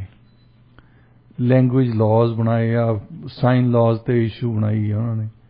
ਹੁਣ ਇੱਕ ਇਸ਼ੂ ਬਣਦੀ ਆ ਸਿੱਧੀ ਕਿ ਤੁਸੀਂ ਜੇ ਕਿਊਬੈਕ ਦੇ ਵਿੱਚ ਵੀ ਆ, ਐਂਗਲੋ ਸੈਕਸਨ ਆ ਜੀ, ਔਰ ਉਹ ਜਿੰਨੇ ਉਹਨਾਂ ਦੇ ਸਕੂਲ ਬੋਰਡ ਆ ਉਹਨਾਂ ਨੂੰ ਪੈਸੇ ਘਟਾਈ ਜਾਂਦੇ ਆ। ਹਾਂਜੀ, ਉਹਨਾਂ ਦੀ ਫੰਡਿੰਗ ਘਟਦੀ ਜਾ ਰਹੀ ਹੈ। ਫੰਡਿੰਗ ਘਟਦੀ ਹੈ। ਫਿਰ ਕਾਲਜਸ ਦੇ ਵਿੱਚ ਫੰਡਿੰਗ ਘਟਦੀ ਹੈ ਉਹਨਾਂ ਦੀ। ਤੇ ਉਹ ਕਹਿੰਦੇ ਤੁਸੀਂ ਕਿਬੈਕ ਦੇ ਵਿੱਚ ਰਹਿਣਾ ਤਾਂ ਤੁਸੀਂ ਫ੍ਰੈਂਚ ਜ਼ਰੂਰ ਸਿੱਖੋ ਜੀ। ਇੰਗਲਿਸ਼ ਪੇਰੈਂਟਸ ਕਹਿੰਦੇ ਆ ਕਿ ਚਲੋ ਫ੍ਰੈਂਚ ਥੋੜੀ ਬਹੁਤੀ ਆਉਂਦੀ ਠੀਕ ਹੈ, ਪਰ ਇੰਗਲਿਸ਼ ਦੇ ਨਾਲ ਉਹਨਾਂ ਨੂੰ ਸਾਰੀ ਨਾਰਥ ਅਮਰੀਕਾ ਦੀ ਮਾਰਕੀਟ ਆ, ਹਾਂਜੀ, ਯੂਰਪੀਅਨ ਯੂਨੀਅਨ ਦੇ ਵਿੱਚ ਜਾ ਕੇ ਕੰਮ ਕਰ ਸਕਦੇ ਆ। ਸੋ ਇਹ ਇਸ਼ੂ ਉਹਨਾਂ ਲਈ ਵੱਡੀ ਬਣੀ ਹੈ। ਹਾਂਜੀ, ਇਹ ਇੱਕ ਇਸ਼ੂ ਤੇ ਸ਼ੋਅ ਕਰ ਚੁੱਕੇ ਆ ਕਿ ਇਹਦੇ ਨਾਲ ਵੋਟਾਂ ਮਿਲ ਜਾਂਦੀਆਂ। ਹੁਣ ਫ੍ਰੈਂਚ ਪ੍ਰੀਮੀਅਰ ਨੇ ਇੱਕ ਦਿਨ ਡਿਬੇਟ ਹੁੰਦਾ ਸੀ, ਇੰਗਲਿਸ਼ ਦੇ ਵਿੱਚ ਹੋਣਾ ਸੀ, ਉਹਨਾਂ ਨੇ ਬਾਈਕਾਟ ਕਰਤਾ। ਹਾਂਜੀ, ਕਹਿੰਦੇ ਮੈਂ ਨਹੀਂ ਜਾਣਾ ਜੀ। ਉਹਦੇ ਨਾਲ 4 ਵੋਟਾਂ ਵਧੀਆਂ ਹੋਣੀਆਂ। ਹਾਂਜੀ, ਕਿਉਂਕਿ ਉਹਨਾਂ ਨੂੰ ਪਤਾ ਆ ਜਿਹੜੇ ਤਾਂ ਇੰਗਲਿਸ਼ ਕਮਿਊਨਿਟੀ ਆ ਉੱਥੇ ਦੀ, ਉਹਨਾਂ ਨੇ ਤਾਂ ਵੋਟ ਪਾਉਣੀ ਨਹੀਂ ਉਹਨੂੰ ਜੀ। ਸੋ ਫ੍ਰੈਂਚ ਦੇ ਪਾਉਣੀ ਆ ਤਾਂ ਫ੍ਰੈਂਚ ਦੇ ਵੋਟਾਂ 4 ਵੱਧ ਜਾਣਗੀਆਂ ਉਹਨਾਂ ਦੀਆਂ ਜੀ। ਇਹ ਇਸ਼ੂ ਇਨਕੰਬੈਂਟ ਪ੍ਰੀਮੀਅਰ ਲਈ ਬਹੁਤ ਤਕੜੀ ਇਸ਼ੂ ਆ। ਹਾਂਜੀ, ਤੇ ਇਹ ਨਹੀਂ ਆ ਕਿ ਉਹ ਇੰਗਲਿਸ਼ ਦੇ ਖਿਲਾਫ ਹੋਣੇ, ਇੰਗਲਿਸ਼ ਵੀ ਬੜੀ ਸੋਹਣੀ ਬੋਲਦੇ ਉਹ। ਹਾਂਜੀ, ਤੇ ਪਰ ਪੋਲੀਟੀਕਲ ਇਸ਼ੂ ਉਹਨਾਂ ਲਈ ਇੱਕ ਬਣ ਚੁੱਕੀ ਹੈ ਕਿ ਫ੍ਰੈਂਚ ਲੈਂਗੁਏਜ ਨੂੰ ਪ੍ਰਮੋਟ ਕਿੱਦਾਂ ਕੀਤਾ ਜਾਣਾ ਚਾਹੀਦਾ। ਜੀ। ਡਾਕਟਰ ਸਾਹਿਬ ਇੱਕ ਸਵਾਲ ਇਹ ਵੀ ਉੱਠਦਾ, ਜਿਹੜਾ ਬਿੱਲ 96 ਦੀ ਗੱਲ ਕਰਦੇ, ਐਂਗਲੋਜ਼ ਦੀ ਕਿਹੜੀ ਥਾਂ ਉਹਦੇ ਵਿੱਚ? ਐਂਗਲੋਜ਼ ਦੇ ਇੱਕ ਤਾਂ ਉਹਨਾਂ ਨੂੰ ਰਾਈਟ ਤਾਂ ਹੈਗਾ ਆਪਣੇ ਬੱਚਿਆਂ ਨੂੰ, ਐਂਗਲੋ ਸੈਕਸਨਜ਼ ਨੂੰ ਆਪਣੇ ਇੰਗਲਿਸ਼ ਮੀਡੀਅਮ ਸਕੂਲਾਂ ਦੇ ਵਿੱਚ ਭੇਜਣ ਦਾ। ਪਰ ਜੇ ਹੁਣ ਇੰਗਲਿਸ਼ ਮੀਡੀਅਮ ਸਕੂਲਾਂ ਦੀ ਜਿਹੜੀ ਫੰਡਿੰਗ ਹੈ ਸਰਕਾਰ ਦਿੰਦੀ, ਉਹ ਘੱਟ ਕਰੀ ਜਾਂਦੀ ਹੈ, ਫਿਰ ਹਰ ਇੱਕ ਜਗ੍ਹਾ ਤੇ ਜਿੱਥੇ ਜਿੱਥੇ ਵੀ ਉਹਨਾਂ ਦਾ ਸੂਤ ਆਉਂਦਾ ਹੈ, ਉਹ ਕਹਿੰਦੇ French only, French only, French only. Employment ਦੇ ਵਿੱਚ ਫ੍ਰੈਂਚ ਓਨਲੀ। ਬਿਜ਼ਨਸ ਵਾਲਿਆਂ ਨੂੰ ਕਹਿੰਦੇ ਕਿ ਤੁਸੀਂ ਫ੍ਰੈਂਚ ਦੇ ਵਿੱਚ ਹੀ ਸਾਈਨ ਲਾਇਆ ਕਰੋ। ਉਹਦਾ ਕੋਰਟ ਨੇ ਕਿਹਾ ਕਰਕੇ ਮੰਨਿਆ ਹੈ ਜੀ। ਤੁਸੀਂ ਕੈਨ ਯੂ ਇਮੈਜਿਨ, ਅੱਜ ਤੁਸੀਂ ਮੌਂਟਰੀਅਲ ਦੇ ਵਿੱਚ ਸਮੋਸੇ ਵੇਚਣੇ ਹੋਣ ਨਾ, ਤੁਸੀਂ ਪੰਜਾਬੀ 'ਚ ਸਾਈਨ ਲਾ ਸਕਦੇ ਆ 12 ਇੰਚ ਦਾ, ਪਰ ਨਾਲ 24 ਇੰਚ ਦਾ ਫ੍ਰੈਂਚ ਦੇ ਵਿੱਚ ਲਾਉਣਾ ਪੈਂਦਾ ਜੀ। ਇਹ ਚੈਲੰਜ ਕੀਤਾ ਸੀ ਮਾਈਨੋਰਿਟੀਜ਼ ਗਰੁੱਪਸ ਨੇ ਤਾਂ ਇੰਗਲਿਸ਼ ਗਰੁੱਪਸ ਨੇ, ਕਿ ਇਹਨਾਂ ਨੇ ਕਰ ਦਿੱਤਾ ਸੀ ਕਿ ਸਿਰਫ ਤੇ ਸਿਰਫ ਫ੍ਰੈਂਚ ਦੇ ਵਿੱਚ ਹੀ ਹੋਵੇ। ਉਹ ਕਹਿੰਦੇ ਕਿ ਸਾਡੇ ਜਿਹੜੀਆਂ ਦੂਜੀਆਂ ਭਾਸ਼ਾ ਬੋਲਦੇ, ਖਾਸ ਤੌਰ ਤੇ ਇੰਗਲਿਸ਼ ਨੂੰ ਪ੍ਰੋਟੈਕਸ਼ਨ ਆ ਸੰਵਿਧਾਨ ਦੇ ਵਿੱਚ ਨਾ। ਹਾਂਜੀ।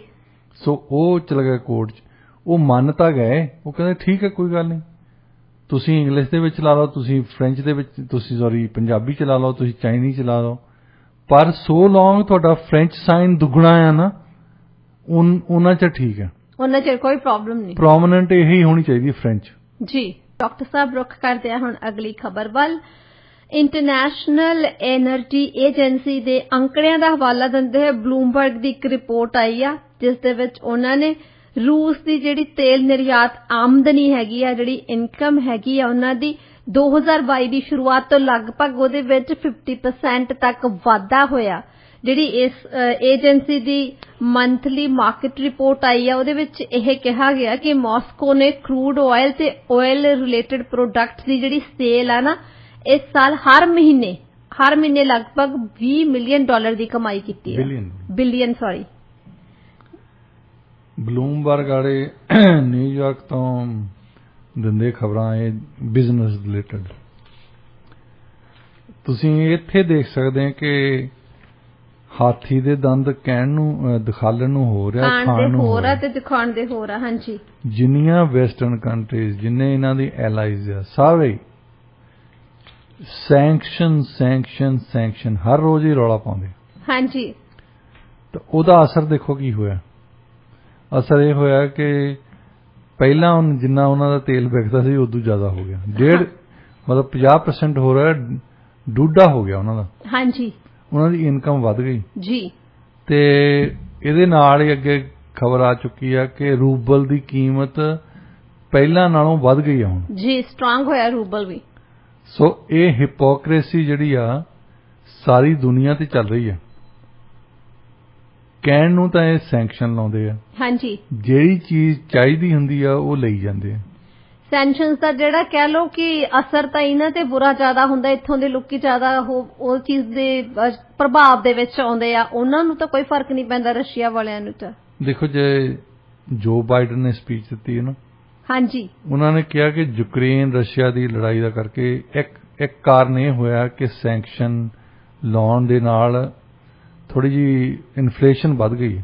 ਹਾਂਜੀ ਤਾਂ ਅਮਰੀਕਨ ਲੋਕੀ ਫਿਰ ਕਹਿੰਦੇ ਆ ਕਿ ਉਸ ਲੜਾਈ ਦਾ ਉਹਨਾਂ ਸੈਂਕਸ਼ਨਸ ਦਾ ਰਸ਼ੀਆ ਤੇ ਘੱਟ ਅਸਰ ਪਿਆ, ਸਾਡੇ ਤੇ ਜ਼ਿਆਦਾ ਪਿਆ। ਹਾਂਜੀ ਹੁਣ ਇਹ ਮਾੜੀ ਗੱਲ ਹੈ ਇਹਨਾਂ ਲਈ ਜੀ। ਕੋਸ਼ਿਸ਼ ਤਾਂ ਕਰਦੇ ਆ ਕਿ ਦੱਸਣ ਦੀ, ਕਿਉਂਕਿ ਵੱਡਾ ਏਮ ਆ, ਤੁਸੀਂ ਜਿਹੜਾ ਵੱਡਾ ਏਮ ਤਾਂ ਇਹ ਆ ਕਿ ਰਸ਼ੀਆ ਜਿਹੜਾ ਉਹ ਕਮਜ਼ੋਰ ਹੋਵੇ।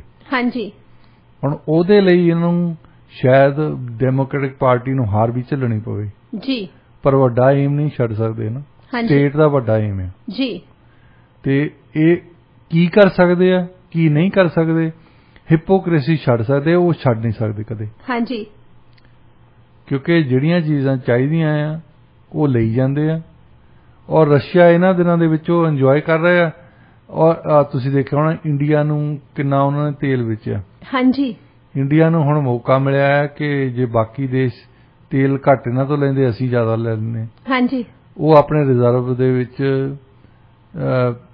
ਇੰਨਾ ਤੇਲ ਉਹਨਾਂ ਨੇ ਪਾ ਲਿਆ ਕਿ ਜੇ ਕੱਲ ਨੂੰ ਕੋਈ ਸੰਕਟ ਵੀ ਆਵੇ ਤਾਂ ਕਮ ਸੇ ਕਮ ਸਾਡੇ ਕੋਲ ਤੇਲ ਤਾਂ ਹੋਵੇ ਨਾ। ਉਹ ਪੂਰੇ ਸਿਕਿਉਰ ਆ। ਹਾਂਜੀ ਉਹਦਾ ਕਰਕੇ ਐਕਚੁਅਲੀ ਇਹਦਾ ਉਲਟਾ ਅਸਰ ਹੋ ਰਿਹਾ ਸੈਂਕਸ਼ਨ ਦਾ ਜੀ।